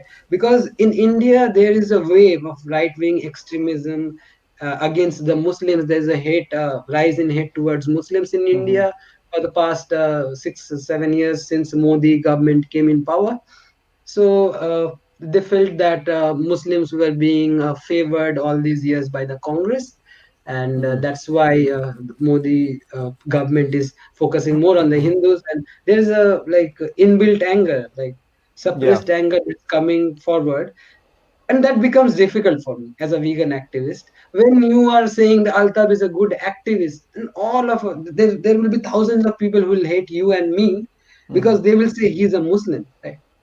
He eats meat, he sacrifices things, his people are like that. Whenever I go and try to do activism, they say first go to your people and convince them, then come to us. We are far better than you, we are vegetarians, we are this and that. I said no, I don't see like that. I don't discriminate amongst people like that. I think all humans belong to one race, and we are like one people who belong to Mother Earth. So and it becomes difficult because they say the same thing, that our Yeah. God drank milk, we will drink milk. They use the ghee during puja. When they do the puja, they use the clarified butter from taken from cows. But again, there Yeah. is another problem to that, is this they support the animal cruelty knowingly or unknowingly. They can change to vegan ghee that is available, right? And they say that at that time vegan ghee was not used, but vegan ghee was not available maybe at that time. You are talking about 6,000 years ago, 8,000 years ago, and that old religion, what they did, you are trying to emulate that, you are trying to mimic that, and you are like following the same thing. Why can't you do it without the animal cruelty? So, and these very same people, they say, no, we don't take milk from the industries, we take milk from cruelty free place, right? This is the same people buy ice cream, chocolate. Where do you think those milk come from? And it becomes very difficult to talk with religious people, because then we have to like adjust our activism style. You cannot go like guns blazing. You Mm-hmm. cannot go like that. You have to like adjust your activism style. If you're talking to a Buddhist, you have to talk about how kind Buddha was. If you're talking about to a Muslim, you have to talk about how the prophet was very particular about animals. You are talking to a Christian, you have to talk how kind Jesus was. So animal rights activism or vegan activism is not that straightforward thing, and we do not have any schools or colleges that can teach us. So we are learning from trial and error method. Maybe in some years, 10, 20 years down the line, we will open a school on the animal rights activism and teach people what we learned from that, our experience. Yeah, absolutely. I want to touch on a part of that stuck with me for a second. You mentioned that the Hindus you speak to, because of what when you tell them like, hey, look, it's animal use is the problem. It doesn't matter if you're ISKCON. It doesn't matter if whatever you call ahimsa milk. I've heard of this bullshit as well. It doesn't matter. It's animal use is abuse. Leave them alone. And then they say, well, you're basically piss off. You do talk to the Yeah. Muslims, right? But then when you talk to the Muslims, they think you're trying to make them Hindu, Of right? course. Yeah, right. They think it's a Hindu So thing that you're trying to there promote. is So there it's is like something called you're between the two, aren't you? You're there, between these two difficult places. there is something called the Jamaat, which is like once 3 days course per month where that happens. You go to the mosque and you live there and you learn religion there. So I used to go with my father. I don't go anymore because they repeat the same thing and they do not teach anything new. So I used to go and learn there. And I told them that I won't eat meat. They told me, what? Have you become Hindu? I'm sitting inside the mosque. I'm praying. I'm offering namaz. I'm sitting with the congregation, like 10 to 20 people. And I just said that I will not take meat. Please arrange something for me. And their mindset was, oh, you have become Hindu. So if I Wow. don't eat meat, I become a Hindu. So this is the like kind of miseducation people have. And This is what's the kind of. you said I earlier am on as getting well. beaten from all sides. Yeah, and you said earlier. I want to point on this as well. I want to let's try and just as like a little pointer here. I think if we can try to keep it quite like one topic at a time, I think it's going to be really good for people who watch this later. Because right now I feel like it's going to be a little bit difficult for somebody who's not watching it live to keep up with us. So let's try like maybe pick a topic and then give some space for questions more on that topic, and then we'll shift again. I know you've got a lot to say, and it's brilliant. I'm just concerned about people who maybe want to watch this later. They might click it, and they might get to a point where there's lots too much stuff, and then they might click off. I don't want them to miss this. Like you've got some really important things that are being said here. So let's try and stick on one topic at a time. So you mentioned about the hate you've been receiving. For being Muslim and for being vegan, also because of the government in India, the right wing extremism that's been rising. One of the questions that somebody was asking me to ask you actually from Reddit was, they know this as well. They know what's happening. They know how Muslims are being targeted, not just in India but also around the world. There's negative Islamophobia. connotations towards Muslim communities, even those that are perfectly loving people like yourself. They're still taking some shit because of the others that are doing things that are hitting the news. You know how it is, right? The media is disgusting how it portrays certain groups. And Sometimes it blow things out of. so what have you been? What would you say you've been receiving more shit from? Do you receive more shit for being Muslim, or do you receive more shit for being vegan? Like where is No, most of the hate coming from for you when you're talking about these so things? in I'll talk about social media. The most of my followers are people from the Hindu community, because the Muslim. What happens is whenever I talk about animals, right? People think I'm Hindu leaning. I have inclination towards Hinduism or Jainism. These people love me. No, I'm not talking about people who just hear my name and the haters. There are many, like lot of loving people and supportive people from the Hindu community, the Jain community. They just love me. They support me a lot, and very few from the Muslim community. Maybe because it's the culture about how animals are being treated in the particular religion. So I'll say that I get more support from non-Muslim people. And when Muslims, initially they tried to argue with me, but they cannot, right? You cannot argue with a logic. You cannot defeat a logic with your bullshit. So they stopped doing that, because whenever they had some argument, I replied to them with logic, and people used to hit the like button. So every comment used to get like 100 likes. A comment is Hmm. getting 100, 200 likes. So they felt morally broken, the people who were arguing with me.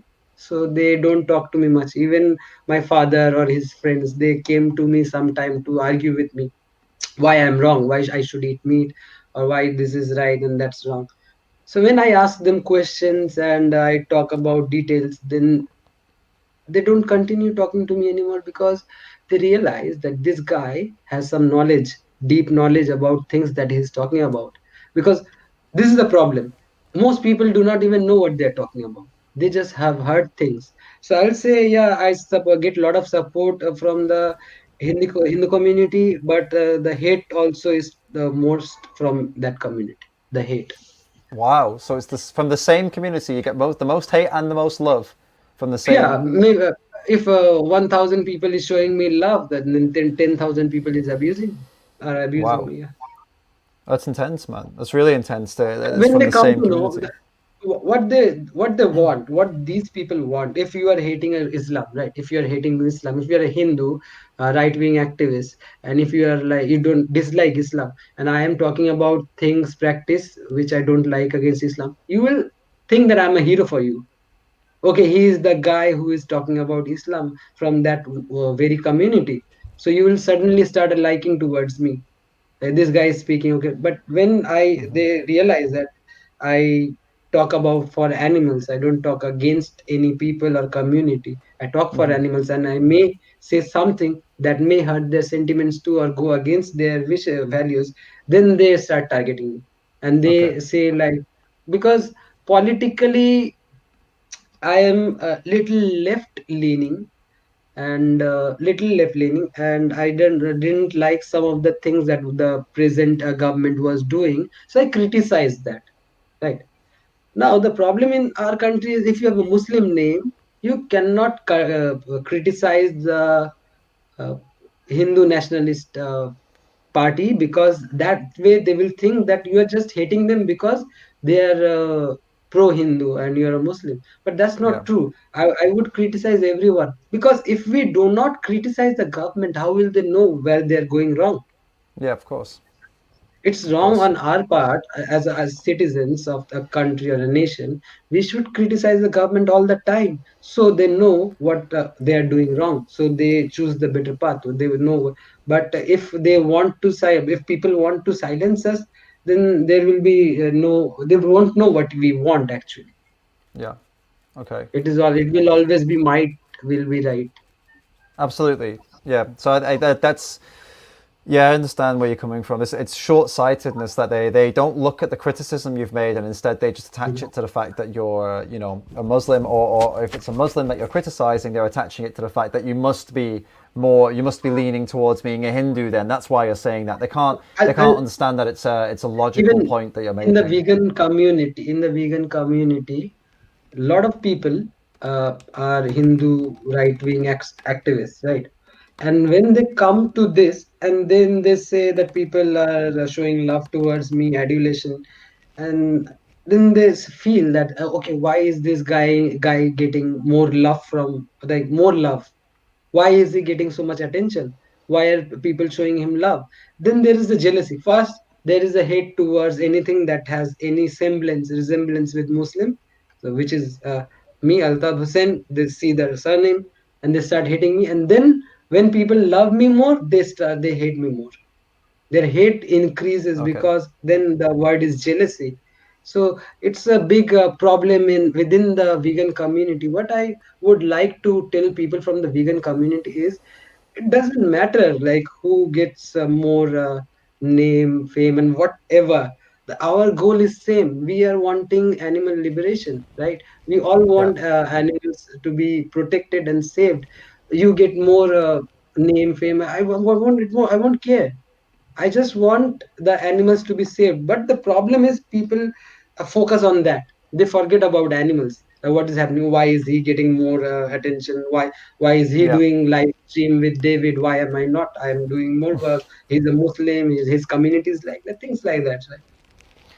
I mean, at the end of the day, when it comes down to something like that, somebody did reach out to me and said you should.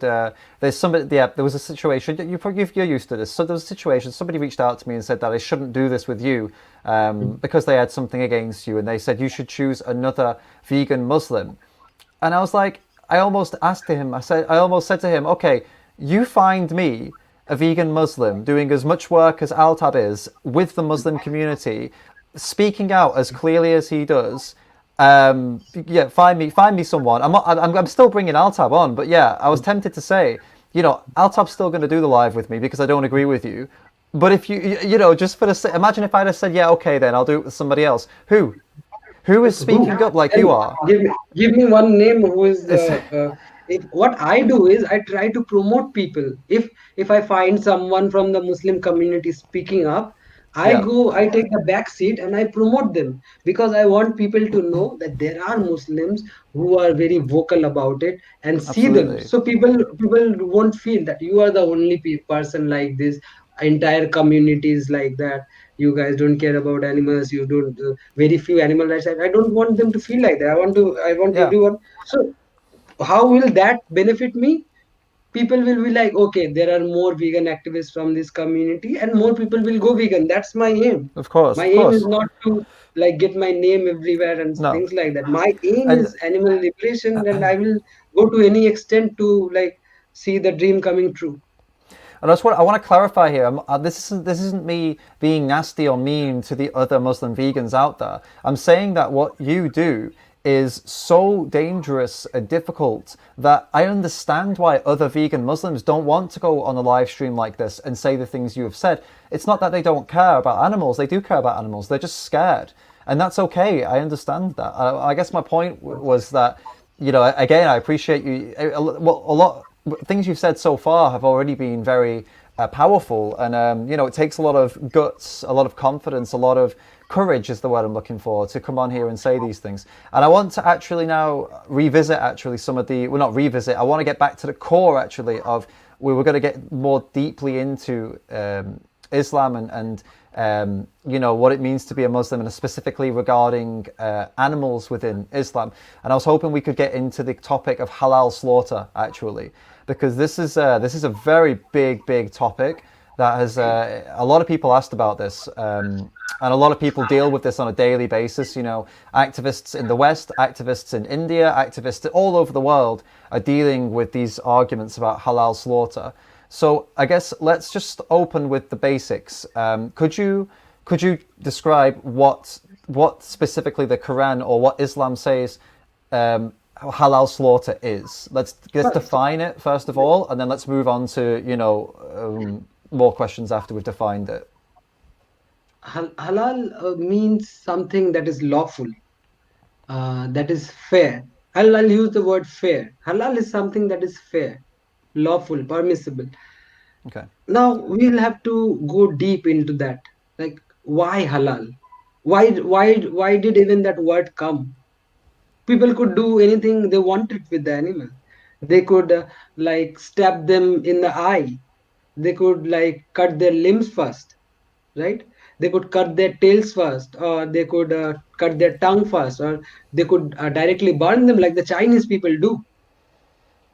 I'm sure you must have seen what they do in Yulin or other places in the China, how Yeah. they torture dogs because they do not believe in any religion and they do not have those guidelines. They believe the more we torture the animal, the Chinese believe the more we torture the animal, the tastier the meat will be, and we will be more manly.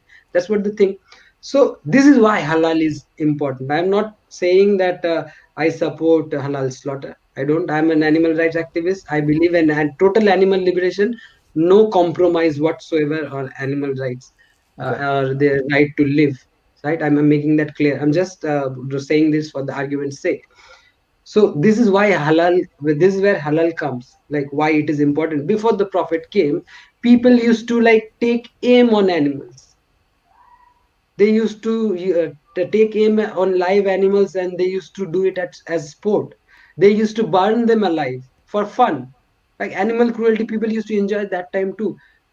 People used to, even now, I sometimes I've seen, like 15 years ago, people tried some barbed wire to kill a chicken, and they put the barbed wire on chicken snake because they didn't have anything.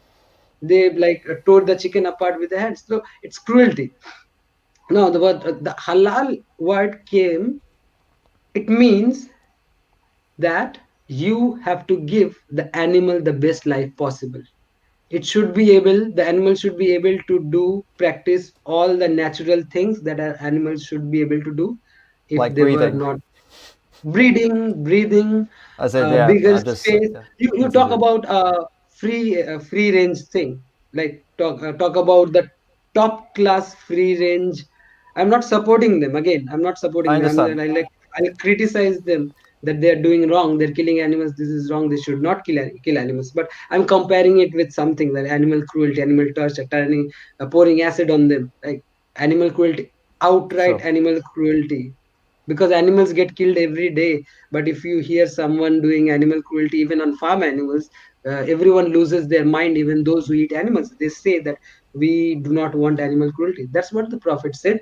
The prophet said that cut the neck swiftly, so the cut the jugular vein in one swipe, one two, so the animal dies easily without pain. And again, I'm saying that why he said that, because the animals were being killed in a very violent and torturous way, excruciating pain. People used to cut the limbs of animals before killing their throat. People were like, they had no guidebook, they had no morality, they had no one to teach them. They were savages. They used to Yeah. cut the limbs first, they used to cut the tail first, they used to like poke things, swords in the eyes of animals. So that's why this halal thing came, to like treat animals in a better way, do animal welfare. Okay. Okay. Um, so what about the prayer though? That's part of the killing, right? It's not only the knife. There's also a prayer that is said. There's Correct? a prayer that I kill you in the name of Allah. Like they take, for the sake of Allah, For the they sake of take Allah, they say. Allah's name on Yeah. everything to make it halal. So you have to like kill in a swift way, Yeah. take the name of Allah, Yeah. and also you have to make sure that other animals are not seeing that animal being killed. One, second is that animal has to be in perfect health. If the Okay. animal is sick, or if the animal is blind, or has a broken hoof or horn, that's not halal. If the So animal is sick, so if the let me animal understand. Yeah. Let me is just clarify something here. So if lactating, yeah, yeah, let me clarify. So if so halal killing, the reason that it exists in Islam is not for human benefit. The reason that it's proposed is actually as an ethical reasoning yeah. in regards to animal welfare. That's But where it then, came but from. then, Is that what you're yeah, saying? but then there is a human benefit also. The blood drains out, Okay. unlike in the jhatka system. If you ask me, which is more ethical, I'll say, if I give you my head to cut, right? Will you do it in a halal way, or in a jhatka way? One in one shot you'll cut my head. I'll ask you to cut my head in one shot, because that will be less painful for me. That's what I believe in. That's what my consciousness says to me, that that will be less painful. But what happens is the animal body gets stunned, and Yeah. the blood stays in the body, it doesn't come out, drain out easily. So that Yep. way, I think uh, for human benefit also, the halal thing is there. It's what they do also in Western slaughterhouses. The only difference between halal slaughter, traditional halal slaughter, and the way that Westerners slaughter animals Stunning. is that in halal, yeah, exactly. In halal there is no Stunning. stunning, and in West there is stunning. They both get the throat slit and they both let the blood drain away. A lot of people don't actually realize this. That they literally the only thing that separates halal from from the Western version, it's not that they don't have their throat slit; it's that they are stunned, and even that is it doesn't make Wrong. a fucking difference. It's Yeah, wrong. exactly. It's wrong. Yeah. It's like So I'm killing you, I'm killing you, I'm torturing you, and then I'm killing you, and then I'm killing you. Like which do yeah. you want? Like why do you want someone to be killed? Exactly. So it's interesting that the reason that halal was introduced was for animal welfare reasons, Yeah, and the absolutely. natural progression of that would be that okay, well we don't need to kill them anymore, so now Again, it's halal. Halal. they, There's no such thing as halal slaughter anymore, then really, because the halal thing it's is not to slaughter them. yeah. You know And what I mean? if you think about it, it's mentioned that the animal shouldn't be too young or too Okay. old, right? The animal should be of perfect age and in perfect health and no deformities. So that way, if you think all the animals in the slaughterhouses, almost everyone is sick. All animals. Yeah. So Yeah. 1400 years ago, if these laws were created, so we should progress from that. Like I'm talking about the Islamic Muslim community, we should progress from that. But that didn't happen. Absolutely. It just came down. It came Yeah. down. The Prophet said, "Don't kill one animal in front of another animal." They are killing animals in front of other 100 animals. If you go to a slaughterhouse, all the animals are in front. Someone lying dead, and then they bring other animal. Yeah. So this Yeah. I've is seen. un-Islamic, anti-Islamic thing that's happening, and people are buying meat. So when I criticize them for this, they don't like they turn away from me and they don't want to talk about it. This is the problem. Most people do not want to talk about it Of until and course. Yeah. Of unless we course. discuss. Until and unless we discuss this thing, they're not ready to learn because they know that this is convenient. Yeah. They say that they are Of religious, course. Of but course. It's their actions are convenience. It's otherwise. Their convenience. actions are otherwise. You go to any slaughterhouse, I'll take you to. You have been to India and Kolkata and seen all the slaughterhouse. Tell Yeah. me, were the animals not being killed in front of others? These places, I've been to slaughterhouses all over India, halal slaughterhouses all over India. They are, I mean, look, I'm not. I don't mean to. Let's like again clarify something here. I'm going to be very real about what I saw and what I experienced. This is not to say that this is not happening right here in Finland, but I've not been and seen animals being killed in Finland, okay? So I can only comment on what I saw in India. And what I saw in India were literal bloodbaths, literally bloodbaths. They were animals killed all over, in front of each other, on top of each other. One I saw in one slaughterhouse, a man had his foot holding down 3 chickens and killing them one after another under his own foot, one after another. And I have that on film, that's on my Instagram. And these were all halal slaughterhouses. So, it's Those are not halal. You cannot say that they may call that's themselves why halal. I did this. Yeah, yeah. That's what I'm Their trying to actions are say. not halal. It's not halal. This is why And I say that all Muslims should stop eating animals immediately. People get angry at me that you say, why do you say only Muslims? Because Muslims are very particular. Islam is very particular about halal thing. Islam is very yeah, particular about animal welfare, how animals should be treated and killed, painless way, best possible way, free range, things like that. Islam is very particular about that. Prophet was that. Why are the followers of Islam not following that? They do not care. They just want to they have lust for dead flesh and nothing yeah. else. They don't And want this to is care it. where the animal is coming from. And this is it. Even if they were following all these principles, by the, like we've already established that The if meat halal, industry will crash. if The if meat industry halal will crash. Yeah. Yes, but if halal was put in place for the sake of animal welfare, it was put in place because when it was put in place, they believed it was a necessity to consume animal flesh. Okay, so that's why this was put into place. It was a logical decision. If we're going to do it, let's do it in the best way possible. Yes, possible. 2020, there is no necessity for the vast Was majority of people. It's for pleasure. Therefore, halal it doesn't apply anymore because it's there? It's haram. not halal. It's Yeah, it's haram to haram. It's consume haram. for It's pleasure. haram. To kill Yeah. for pleasure is haram. So Now tell there is me when no, I say that Muslims should stop eating animals immediately, am I wrong or right in that? of course you're right in that. Yeah, so yeah, Of course. I say that I'll give you arguments or I'll bring up points that support my arguments. You can't say that did God say this exclusively that you should not eat animals or not? No, I'll connect the dots. I'll give you words or sentences from the Quran or what the Prophet said, and we will have to connect the dots. He didn't do that. The Prophet never rode on BMW. Should I drive BMW? This is stupid question, right? At that Yeah, time, yeah. 1400 years ago, things were not available at that time. Of course, of It course. was difficult. He went hungry many a time, many days. But nowadays, people are getting to eat like they have too much to eat. So we Yeah, have to exactly, understand exactly. essence that the prophet used to say that you have to have three, like in your stomach, you have to have three part: one for air, one for water, and one for food. So he was very particular about eating little food, not a lot. Yeah. About He was very health conscious. He was very focusing on environment, of planting trees and things like animal welfare. Like he was a very outspoken animal rights activist, I think.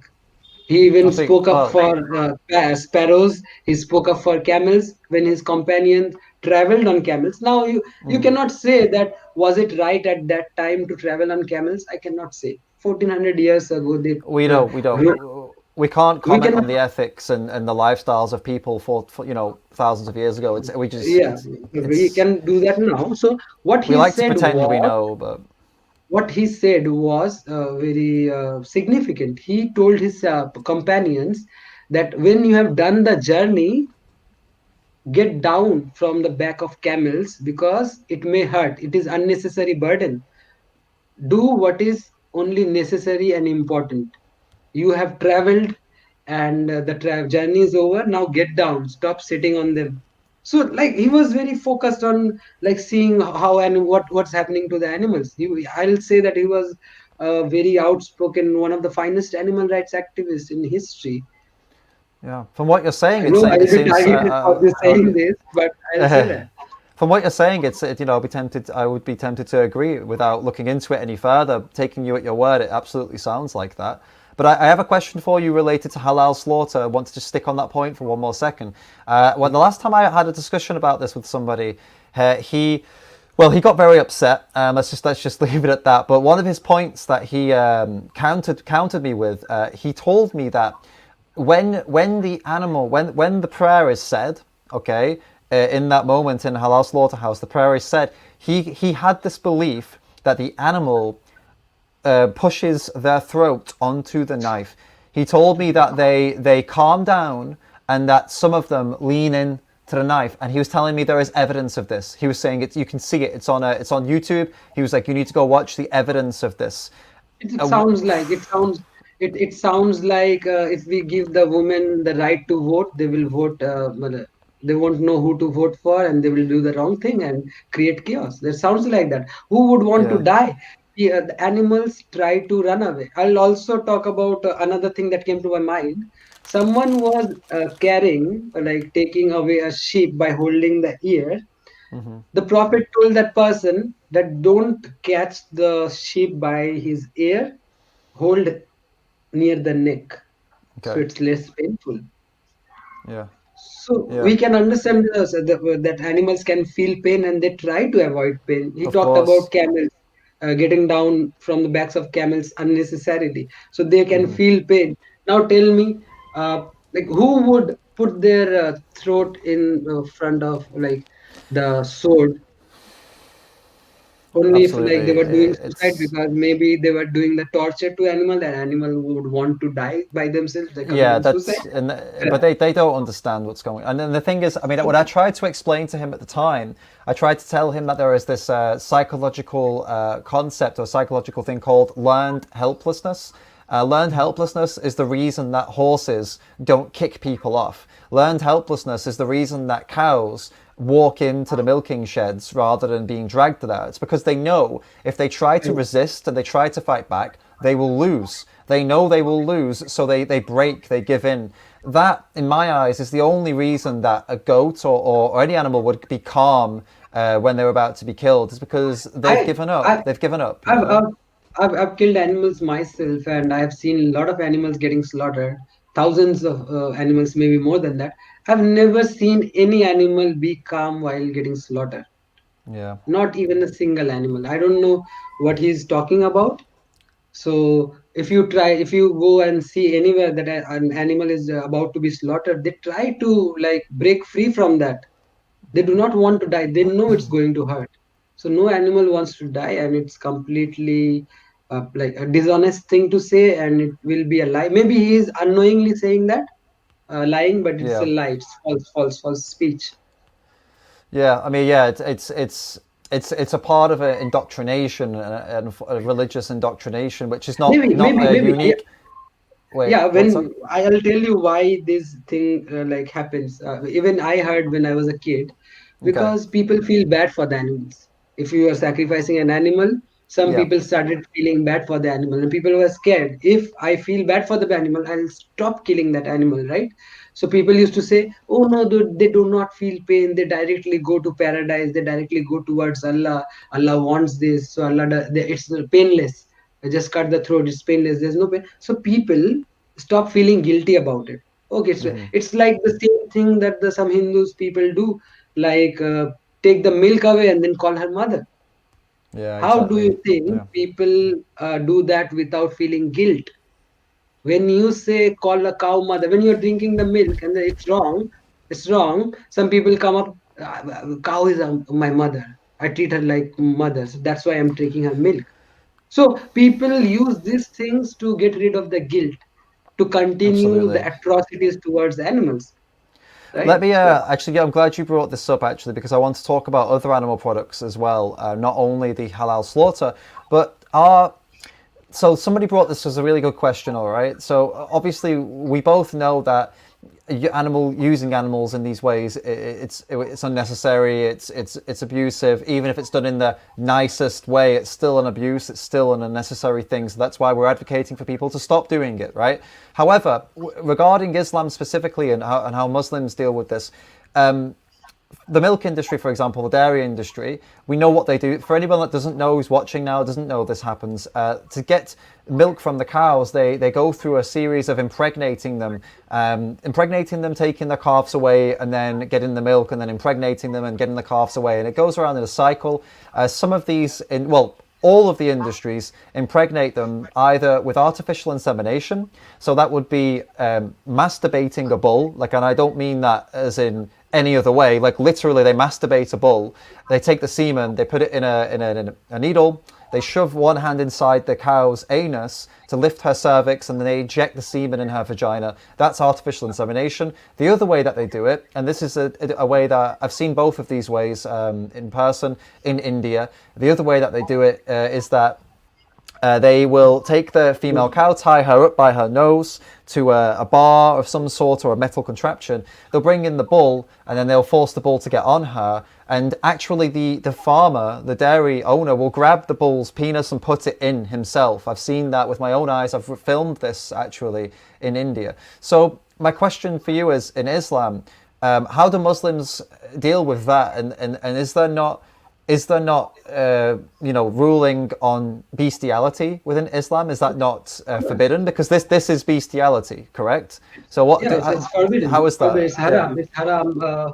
It's haram, and nobody brings this up. Thank you for bringing this up. Even I didn't think about this because we are mostly focusing on the slaughter part and not about artificial breeding.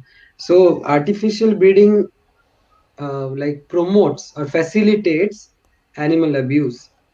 Artificial breeding means uh, production in a huge or mass scale.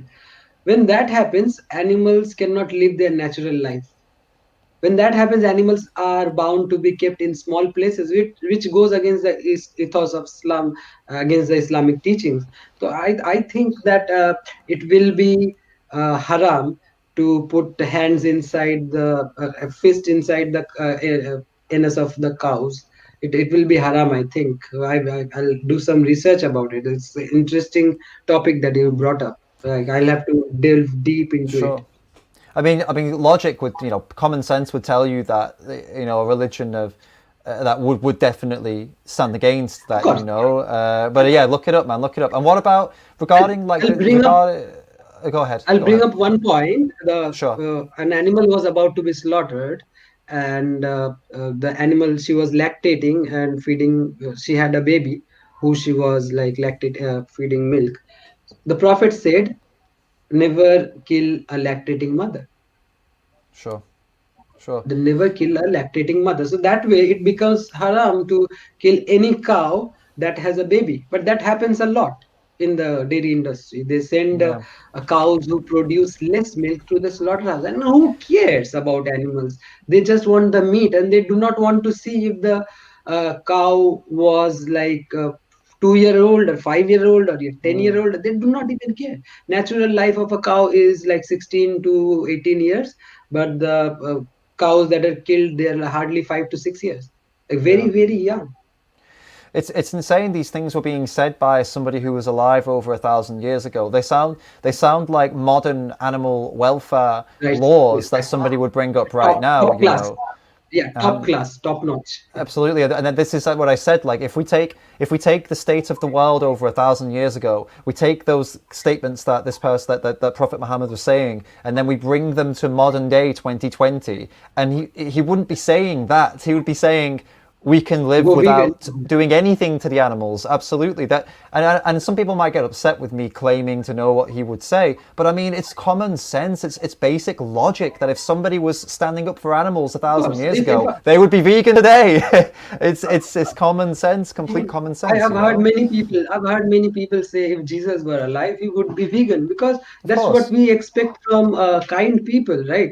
If he was one of the most kindest person who have walked on the surface of the earth, if you bring that person to this time, he cannot support animal agriculture and animal abuse. He will no fight for way. animal liberation. He will fight for equality for everyone, Absolutely, right? this is where I take big issue with people.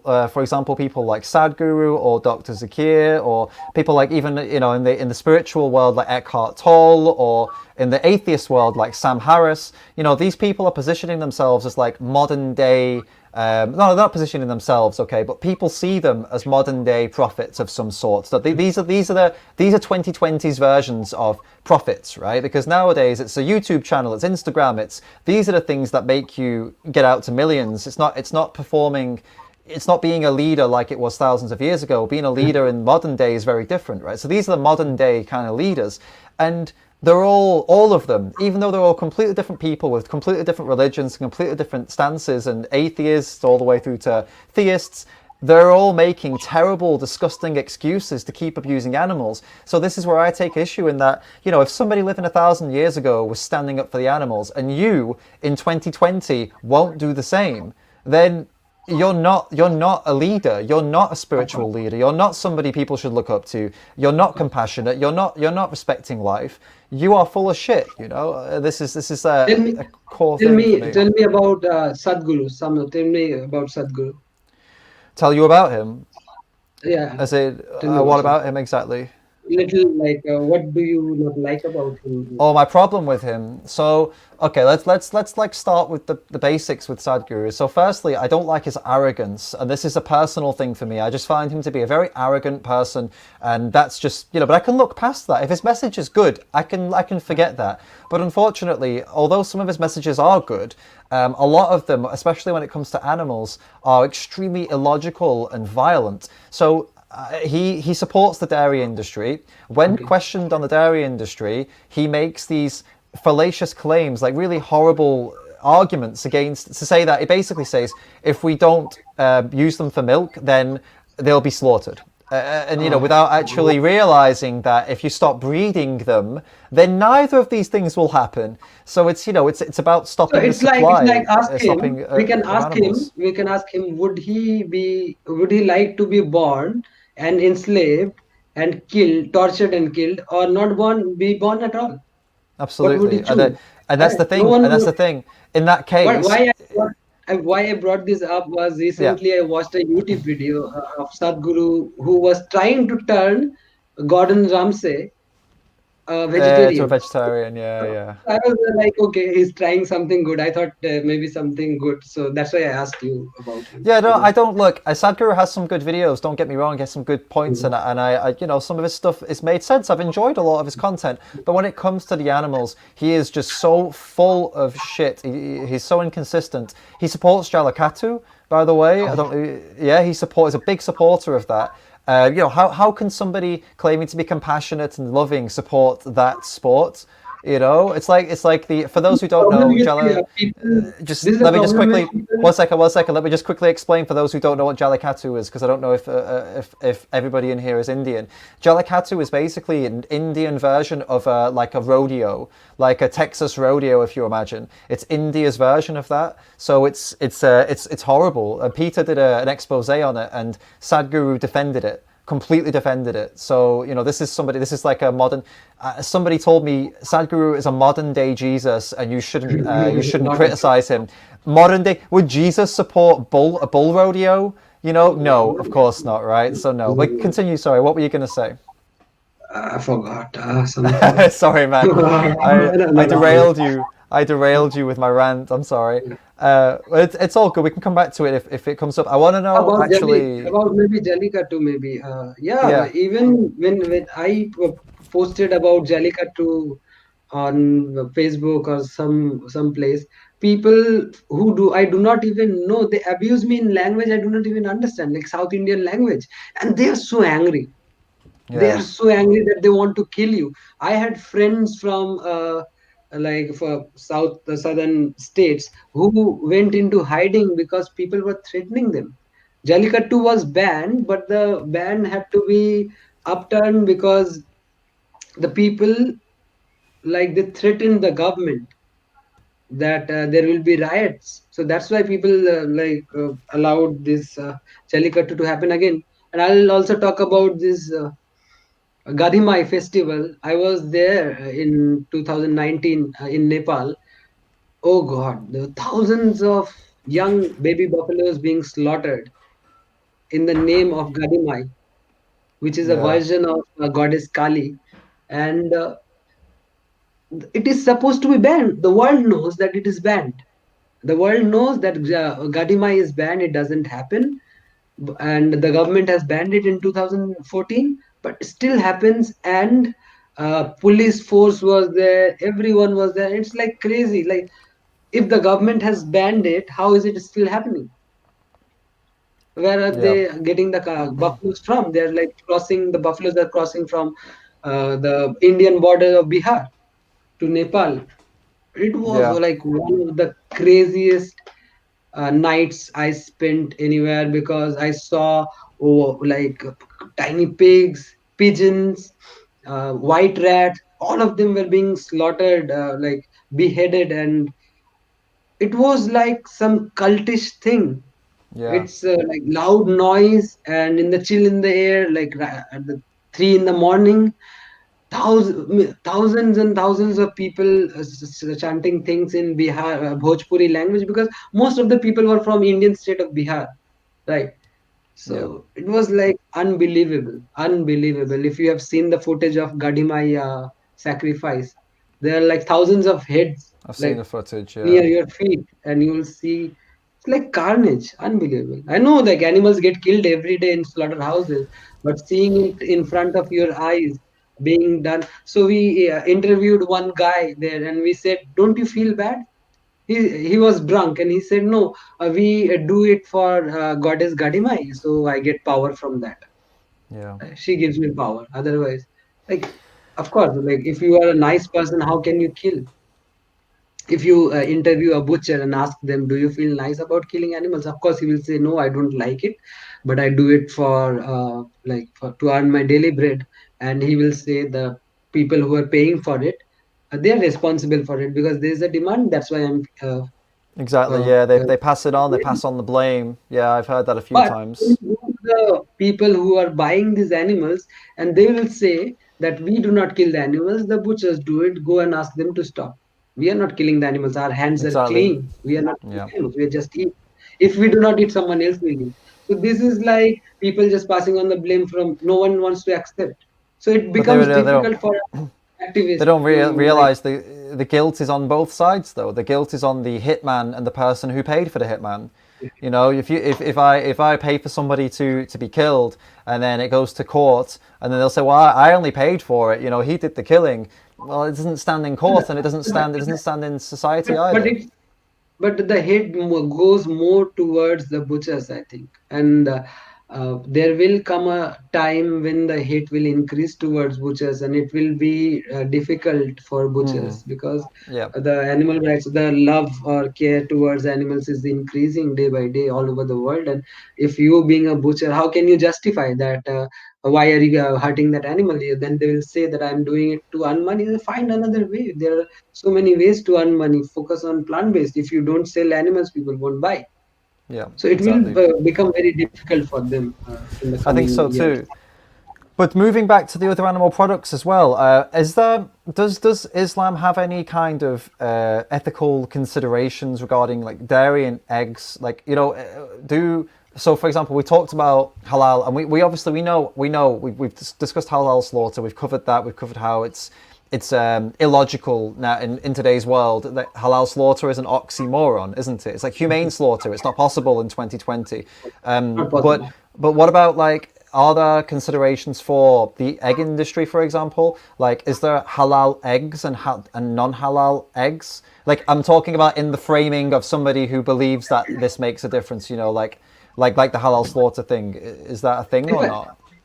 if I go back to the teachings, what the prophet taught, if I focus on that, he was very particular about animals being not being in tiny cages, birds not being kept in tiny cages.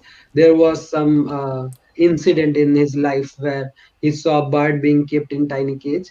So he said that birds shouldn't be kept in tiny cages; they should be able to live freely.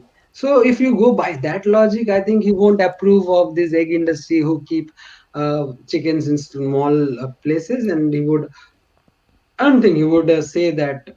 I'm talking about in 1400 years ago, right? He would say that keep them in bigger places. But if he were alive today, he would say shut down this industry. We do not need eggs. If he were Absolutely, yeah, alive, so I don't think yeah. eggs are halal. Neither is milk halal, nor is any kind of meat halal. Okay. And we've got the next topic I want to cover with you actually is regarding the kind of relationships that Muslims, or that not all Muslims, obviously, to keep repeating that, but that they have with animals. For example, pigs and dogs, and the Quran has some. Well, I don't know. You can tell me, but I'm being This told is a that this is the a Quran has difficult some part. Yeah, we there's have come to the passages. difficult. As an animal Yeah. rights activist, it's a difficult part. Yeah. Well, let me So just explain. Sorry, one second. I know you know what I'm going to ask, but we're going to consider that others maybe don't. So, the Quran has some passages regarding dogs, apparently regarding dogs and pigs and other animals that are considered to be impure, right? Which means that that means that Muslims aren't supposed to associate with them, touch them, um, basically interact with them. Is that am I correct? Is that a correct absolutely, representation? absolutely not. Okay.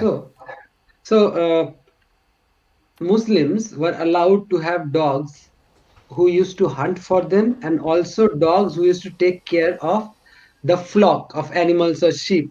So Okay. that's fine. The problem was with having dogs as pets. Okay. And why was it said is because the dog's saliva was supposed to be impure, and the fear was some disease that could be transmitted from the dogs. That was the Okay. fear, and that's why such a verse came into place, or some this kind of ruling came into place. But I don't think that this is prevalent in today's time, because most dogs are very clean and tested, and we have come very far in the medical history to like understand that there is no problem in hygiene with the dogs, because at that time there was no scientific discovery like that, so people used to keep safe. People used to be safe, better safe than sorry. So that's why maybe that thing came about. And also, yeah, about eating pigs, we all know that pig has a lot of fat, right? And it is not healthy like other red meat. other red meat. So when people used to eat meat, they used to fall sick, pig meat, and a lot of disease used to happen because again, pig has a lot of fat.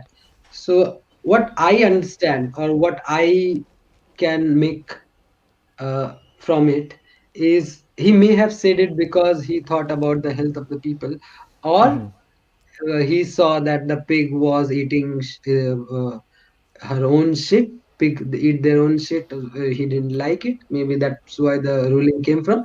The ruling is not very clear, but just that we shouldn't eat pigs because it is not God has forbidden it, and Okay. also meat from animals that are carnivorous is not allowed to Muslims. But associating with, working with these animals, like touching them, having them as, this is allowed Working, or not allowed? yeah, working with them is allowed for work purpose. It is allowed. It's just about pet, having them as pets. Okay, There so is then problem. that's the next question then. And So if a Muslim had an animal sanctuary, is this permitted or not? of course, it is permitted. Okay. Oh, I forgot to tell you about. So now the point that you made will make people dislike the Prophet because he said that you cannot have pet. Pets are not clean. So what he meant was to be on the safer side and not spread the disease that can be gotten from dog saliva, that things like that. So Okay. now I'll tell you what he did for the dogs. Okay. There was one woman who was supposed to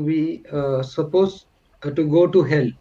It was finalized that she will go to hell, It's and finalized. It had been it was fine. discussed, decided upon. Like, okay, You know, she's going he's the there. time. Okay. He's the Okay. Got prophet, right? He's the prophet. He knows everything. it.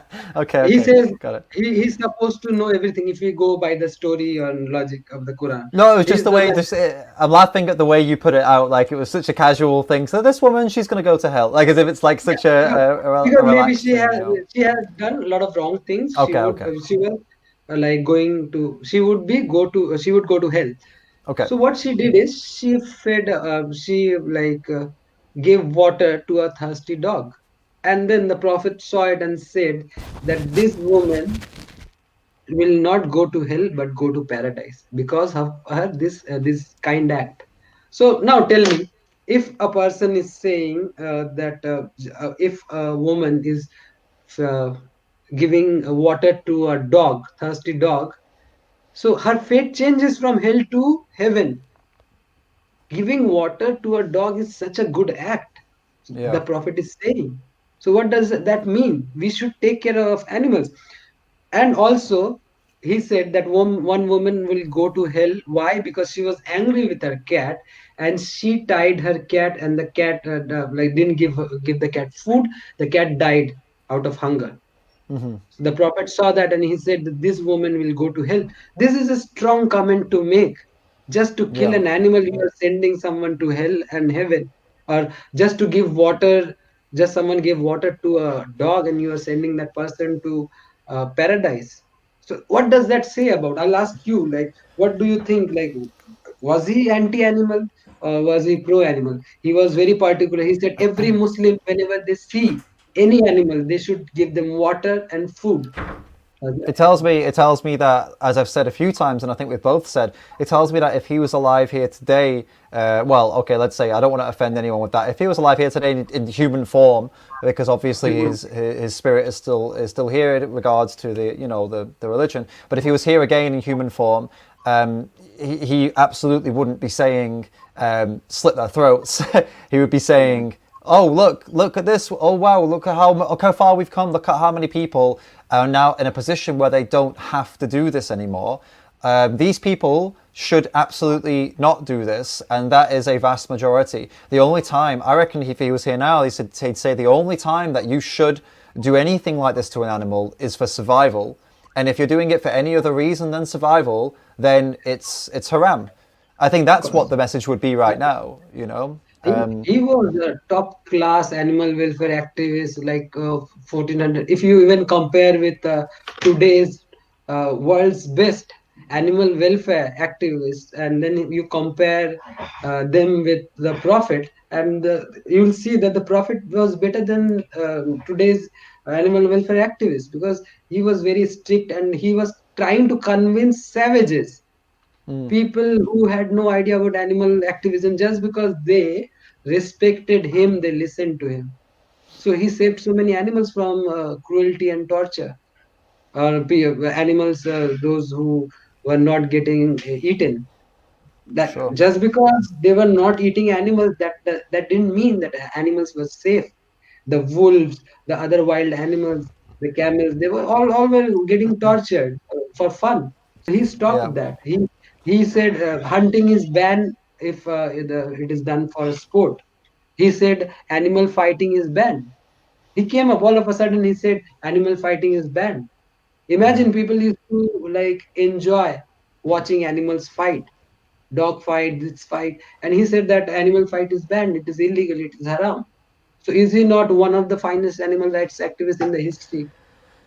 As I said, it seems. I mean, without actually looking into it myself, I'm trusting you. I'm taking you at your word. But I I'm did my 100% research. sure you can. Yeah, I was going to say this is going to be very useful actually. If you can, after the live stream, but maybe you could send me over the exact, all the passages where you're taking all this information I'm from, and thinking of making a PowerPoint yeah. presentation, and then I'll share with everyone around the world so that Yeah, yeah, or yeah. If there's a way, or if there's a way, maybe you could copy paste just the list, and I can put it in the description, just for anybody who wants to actually. I highly doubt there's going to be very many people who are going to go ahead and find all these and search for it. Maybe one or two people want to though, so this would be really useful, man. maybe when we'll tell people that the prophet was one of the finest animal rights activists, maybe the Hindus will come and want to see what why, because they will be Yeah, the ones who will feel more uncomfortable with that statement than Muslims. Muslims will be maybe. happy. Okay, yeah, of course he was kind, right? Yeah, yeah. It's crazy that so many people want to follow in his footsteps, but so many people don't actually know what steps he took. This is very They interesting. don't even know. If you want to follow his And footsteps, then have be you heard vegan. about animal rights being discussed in an Islamic forum? Hardly people talk about animal Okay. rights, or they don't even know about the history of animal rights in Islam. So we have to teach people. If we have to go through this route, we have to teach them from this route, from using religion, using religious quotes, and to make them understand that this is whatever you are doing is unfair, and the Prophet will never approve whatever you are doing. Absolutely. We have to use that route. Absolutely, man. So let's we're coming towards the end, by the way. So Yeah. we'll lighten up a little bit now. We've been pretty intense for the for this. It's been an intense discussion because it's an intense topic, but we can Thank you. finish on some lighter topics here. So let's talk about some personal questions to you. Yeah, so like very personal, like not necessarily as in depth into Islam as we've gone. So how many vegan Muslims do you think there are in the world? And I don't mean an exact number. I mean, do you think there are many or not so many? And how has that changed over maybe the last 5 years from your perspective? If you like things see from that perspective, like for compare with the numbers that were in 5 years ago, from 5 years ago, the number has increased. Like the strike rate is a lot, but when compared to other people from other religion, it's far lesser than them. Yeah, Because again, this is more like a cultural thing or a habit, because people do not want to delve into it. Okay, God has given me permission to eat meat, I'll eat meat. I don't care what is happening to the animals. That's what is happening. And another maybe reason is we do not have voices in the Muslim world who are speaking, who will speak up for the animal, because it is risky.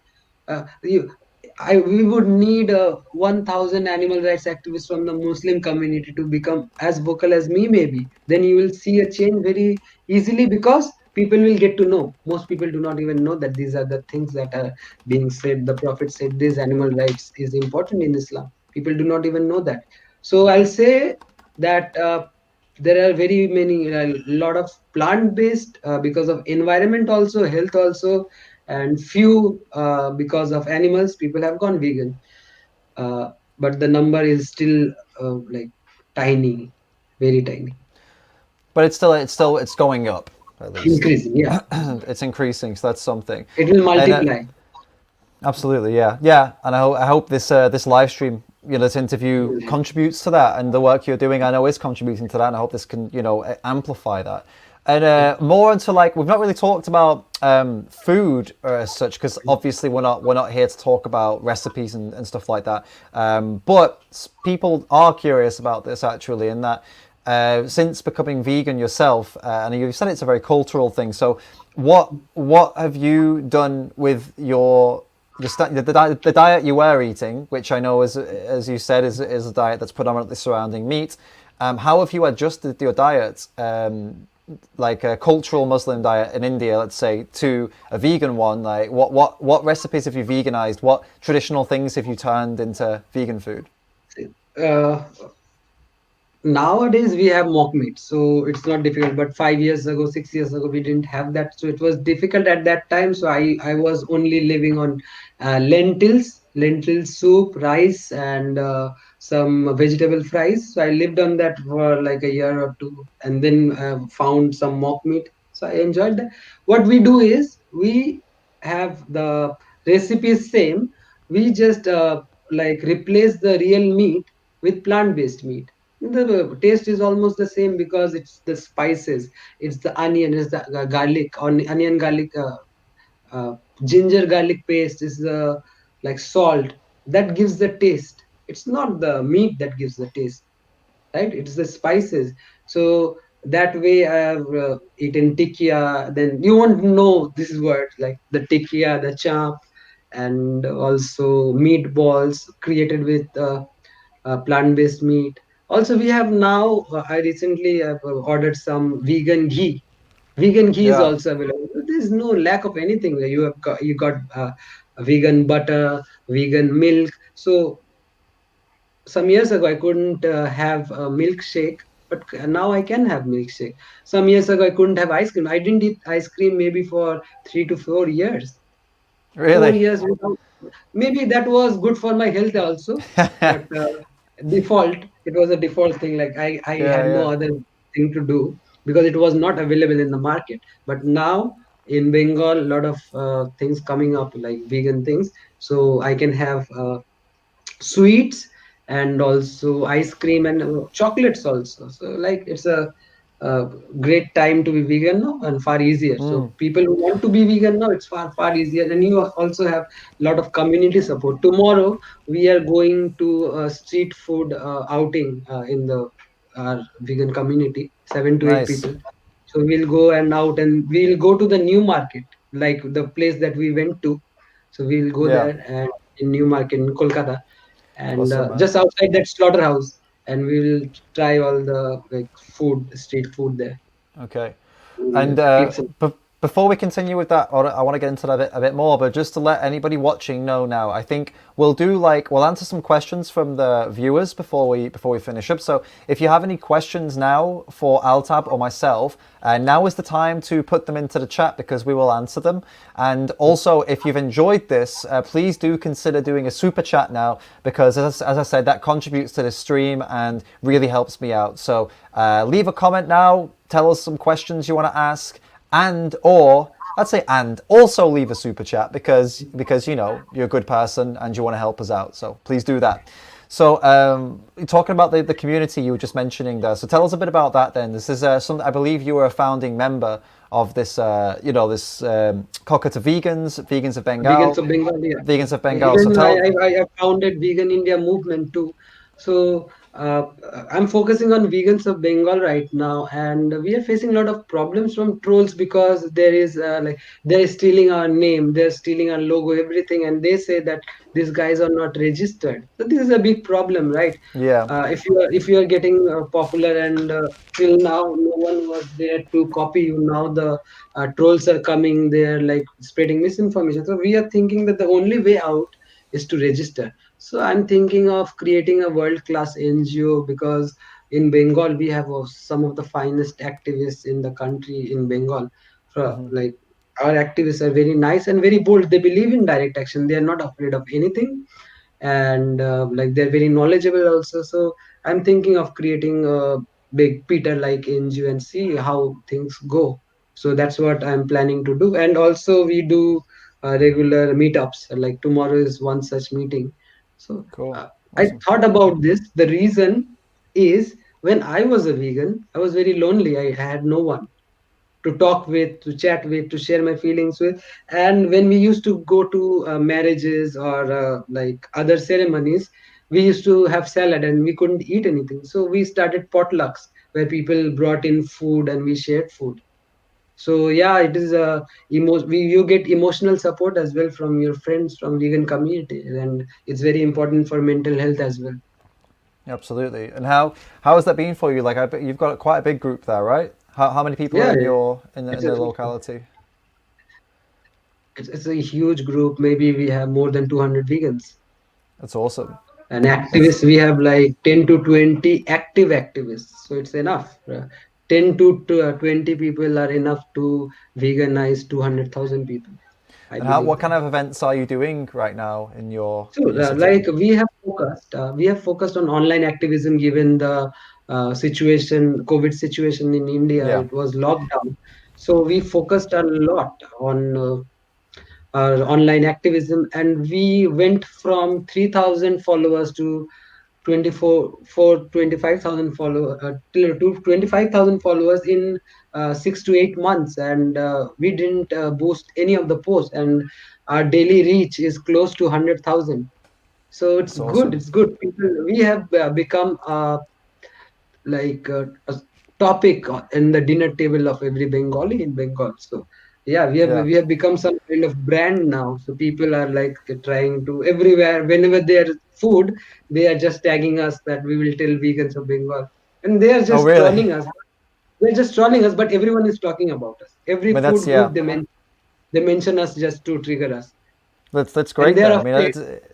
if Yeah, you become like a household name, then I mean that's something. You know, it's we even have if it's become already. trolling. I think if we have become already a household name. We are doing great work. Our activists are doing great work. Now, to make it sustainable, we have to find some funding, because what I have seen in the vegan community or the animal rights community is people are not very open towards taking money or sharing money. Whenever the thing money, people want to feel good about it. Okay, I'm doing this not for money. Nobody is doing this for money, but what about sustainability? If someone wants to do something big for the animals, if Gandhi was working for the freedom movement whole time, he needs some uh, funding. If Martin Luther King is spending all his time in the civil rights movement, who how will he earn his bread? So we have to focus on that. We are up against the mighty industries, Yeah, billionaires who can like finish us in seconds. How can we stand against them if we focus on our 9 to 5 job, and then if we get half an hour, we do something? There will be no change. I think we need 10 to 20,000 full-time activists right now to bring some change in India. Minimum 10 to 20,000 full-time vegan activists, fairly funded by the people of India and all around the world. Because I think absolutely. until and unless there is sustainability in a movement, the movement will crash. The movement will crash if there is no sustainability. Absolutely, and you know, it's a really sad reality that of this because there are so many vegans out there that are so quick to jump on other vegans for trying to sustain themselves whilst being a full time, you know, activist. They get upset when somebody's trying to make money from Patreon. I They get upset when someone's trying to get money from donations, and the it's you know it's the problem is they think that whatever they're doing and the other person is doing the same. They're not seeing the hard work that the full-time activist is doing, the kind of work the full-time activist is doing. They are just posting something online, and then they are comparing themselves with you or me or someone else who is getting paid, and then they're seeing them, okay, she's getting paid. Why am I not getting paid? I'm doing this for free. I'm the better person. Why yeah, is he taking money? But you are not doing it like all your time. You are giving your time to earn exactly. your bread and do something else. Then you are doing this for free time. But our aim is something different. We are trying to lead a movement. We are trying to create something out of nothing. So it takes a lot of energy. I spend a lot of time on education. I read a lot of books about other movements to like understand the mindset of people. Watch videos. There is a lot of investment going on. A lot of investment. Yeah, So we have to understand like the sacrifices that we are making or other activists are making. I promote activists. I say that activists should get paid lot more than they're getting paid now, because Of people course. think if I pay you some money, you will use it for something like some kind of luxury. But they don't think that this person is doing so much for the animals. This Yeah. person will put the money back to animal rights activism, or go give it to someone who is in need, because this is a nice person. Why do you think all of a sudden a person who was nice, who was doing activism for the animals, is a great human being, just because he asked for money, he became a bad person? He's Yeah. the same Absolutely. person. He's the same person. Yeah. These are the same people that unfortunately it's I don't think it's always their own fault, but they have this concept that if you just work really really really really hard, then you should get money, and others who you don't think are working as hard as you shouldn't get money. What they don't realize is it's not all about how much you are working. You know, you can be the best activist in the world, you could be fantastic, but if nobody knows who you are, you're not going to be able to sustain yourself. It can't just be. What I mean by this, sorry, let me finish. What I mean by this is, like, I don't mean that you need to do like be someone like James Aspie and be famous. But what I mean is, you need to show people what you're doing, What you're doing, so that actually. they know that you exist, and then they'll give you money. And it's not And just not people; only, it's a favor. You know, donors. There are very wealthy people out there that wants to put their money into projects. but But they if don't you're know not who to, where doing to put. Yeah. if you're not doing the correct promotion, the correct public relations work, the social media work, the video work, and this is a lot of work, I but know that. I it's know part of the, you have to do it. If you're not doing it, then unfortunately you're not going to sustain yourself, and your work is that. gonna it's going to be unsustainable. You'll have to There are stop. two there, You know. there are two aspects to it. Two aspects. One is doing the work, right, and getting results. And two, showing it to people. It takes a lot of energy, right? First to do activism, then to record it, and then put it online. And someone says that, oh, I've gone vegan because of David. So you've saved thousands of animals just like your one video, right? That's a great thing. That's a great thing. And you have to also show it to donors. So it's a lot of hard work, lot of hard work. I can understand. It's like full-time work, full-time. And I Yeah. support people who are looking for sustainable means, because otherwise this, you think about PETA. Would PETA grow this big, or uh, AV, or like James Aspie, what is he, I'm forgetting the name, the vegan Jesus, what is it called? Ed. Yeah. Earthling Ed. Earthling it, yeah. Earthling it. He's so big. They are getting a lot of money. How are they reaching so much people? If someone puts money in your account, you may like boost your post, which will reach more people. Which in that way you will be able to save more money.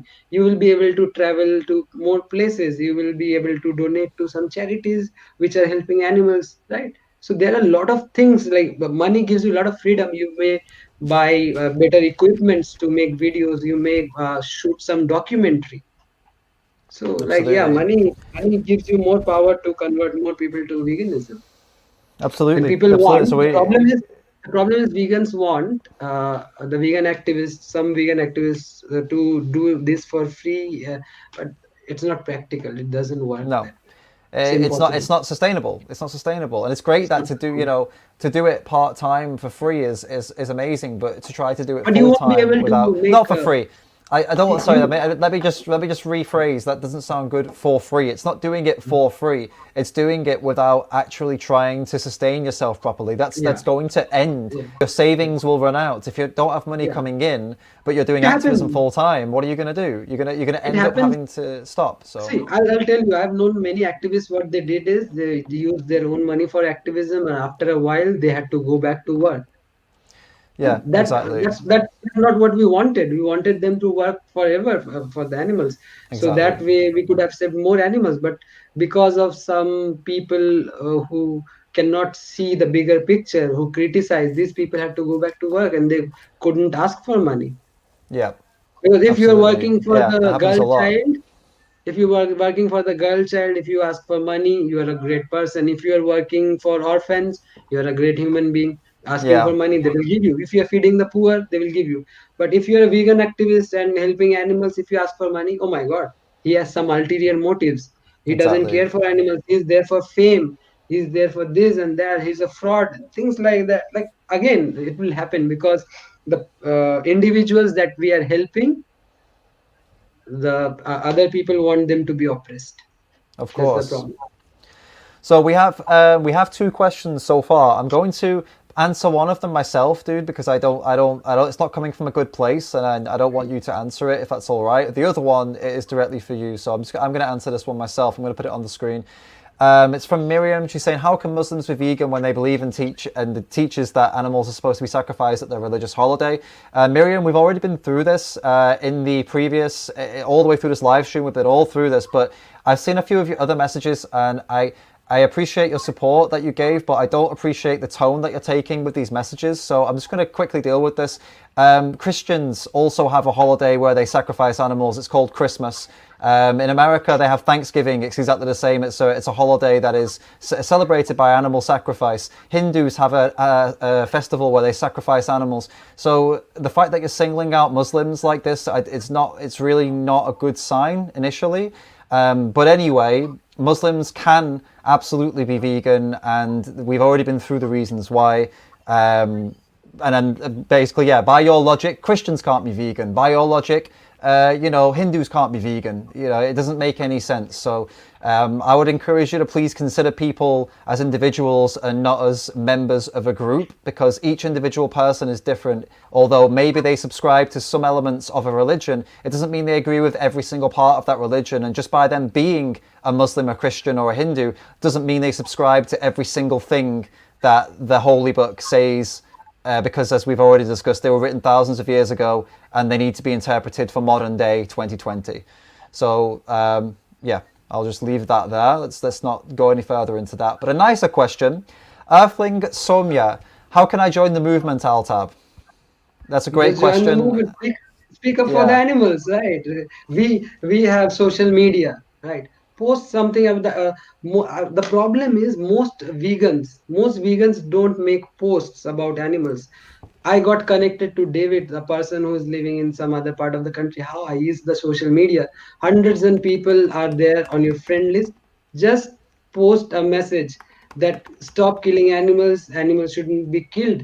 Then there will be people who will start trolling you. But from there, you will join vegan groups, and maybe you will get one person support who will connect you with other vegans, and then you will be a part of a bigger movement. So I will just say that go via like vocal, become more vocal about it. Just start posting from your Insta account or YouTube channel or Facebook. Just post what you think, that animals shouldn't, I think animals shouldn't be killed.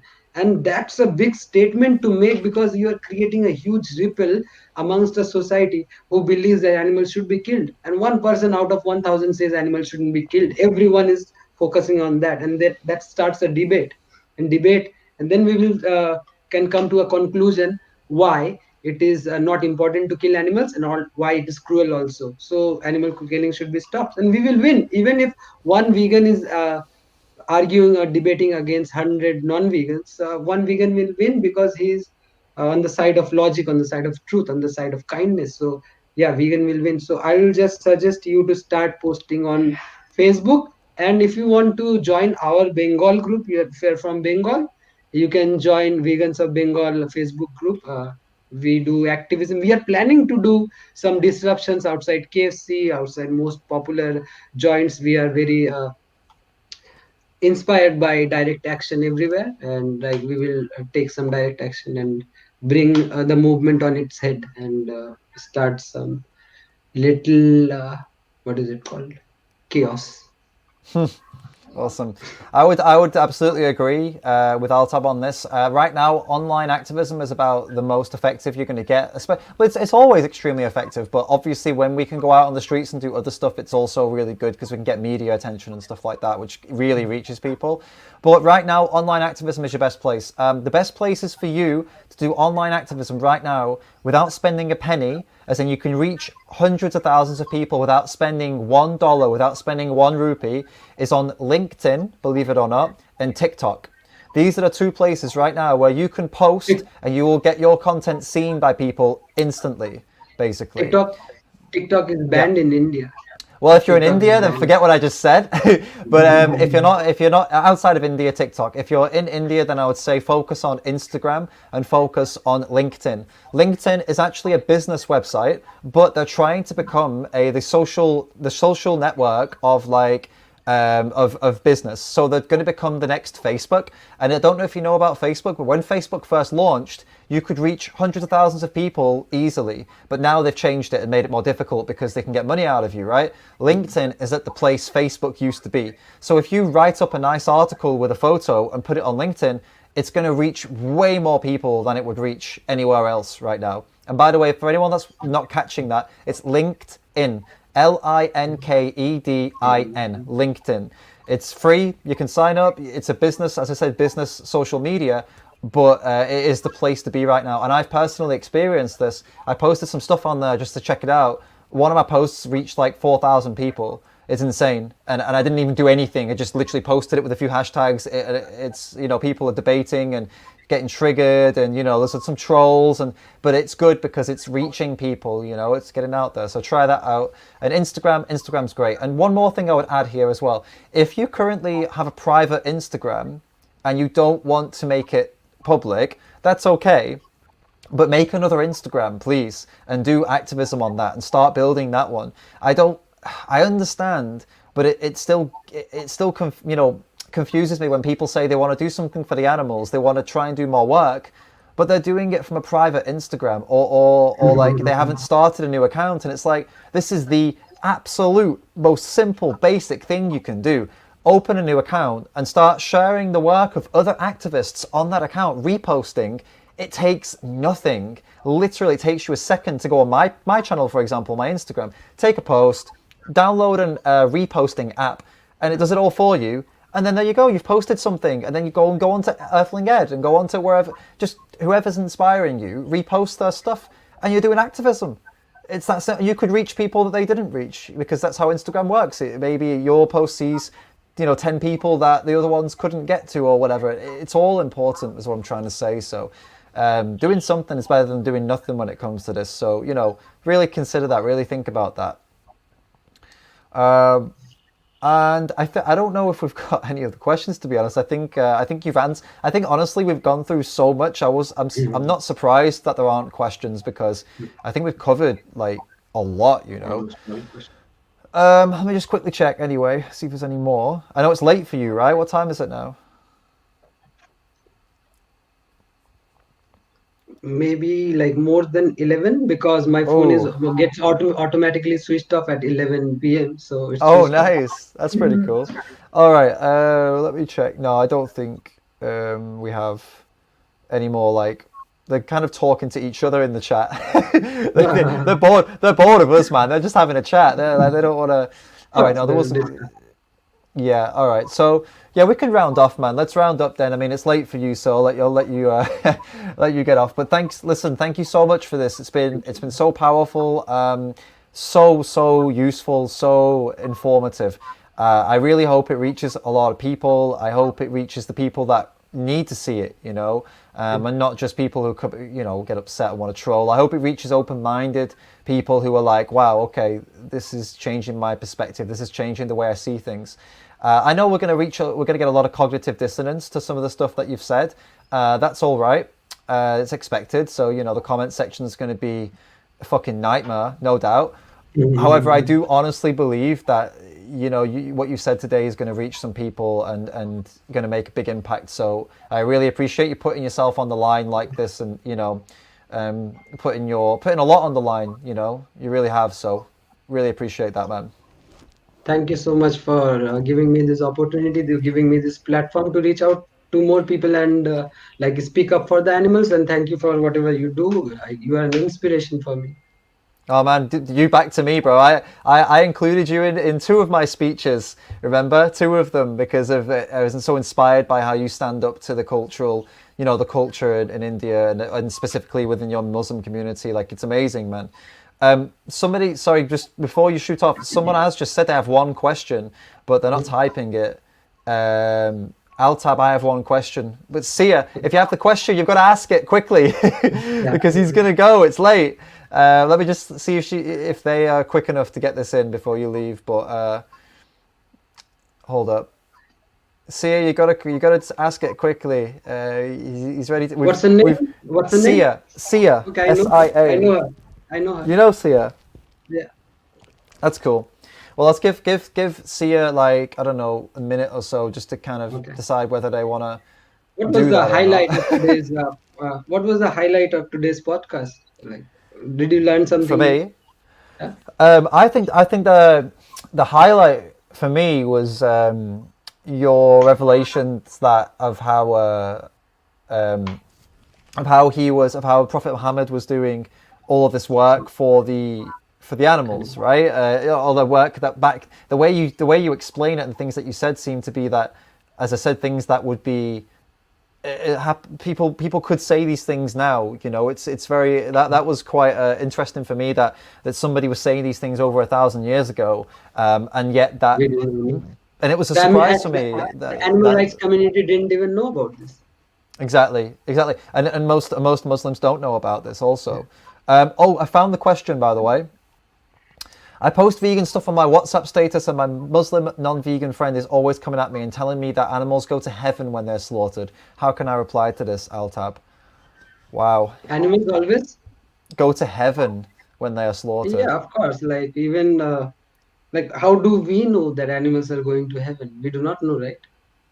But Yeah. tell me, what's the reason to like send them so early, like taking away their lives? Again, there is no need to kill animals, and when we are killing animals, it's like what's happening in the factory farm is not halal; it's haram. It goes against the teachings of Islam. It goes against what how Prophet Muhammad taught us to treat animals. It goes against his teachings as well. So I don't think we should like treat animals like that or kill animals because uh, a diet or lifestyle should be environment friendly, should be cruelty free, and should be like the healthiest.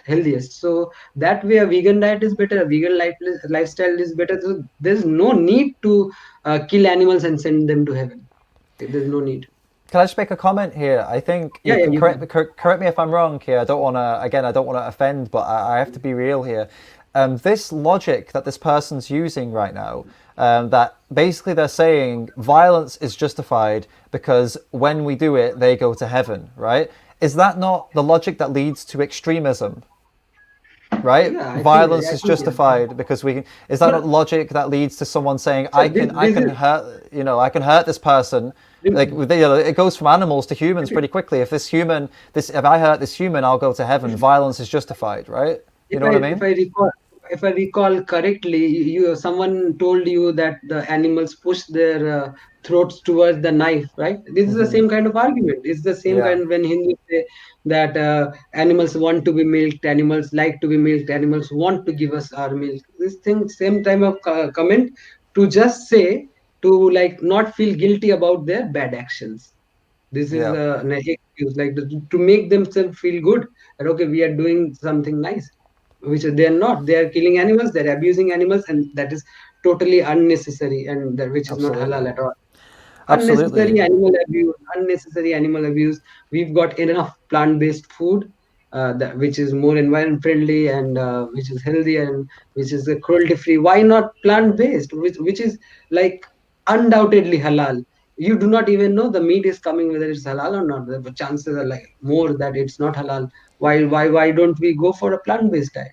Why don't we go for a vegan diet which we know is 100% halal? Easy, Yeah. right? Easy, And easy. we know that the animal-based diet is by definition of what halal is supposed to be for. It isn't halal because it's unnecessary. So therefore, it's cruel. And halal as you told us, it was created to avoid cruelty. So it does, it doesn't make sense. And and just one more thing here again, just to reiterate what I'm trying to say, Sia, what Altab said is brilliant, and what I would say to this person if I were you is also to warn them. This is the kind of attitude that leads to extremism. It does, because this attitude, this idea of well, it's okay because they'll go to heaven. when I kill them. What? That's to justify something by the idea that someone will go to heaven. Justify violence by the idea someone will go to heaven is very, very dangerously close to what some extremists, religious extremists, not specifically. I'm not talking about specifically Islamic extremism. I'm talking about religious extremism in general. It usually goes with the concept of violence is justified because I go to heaven. This is it's touching on that, right? So I tell that person to be a bit careful about that.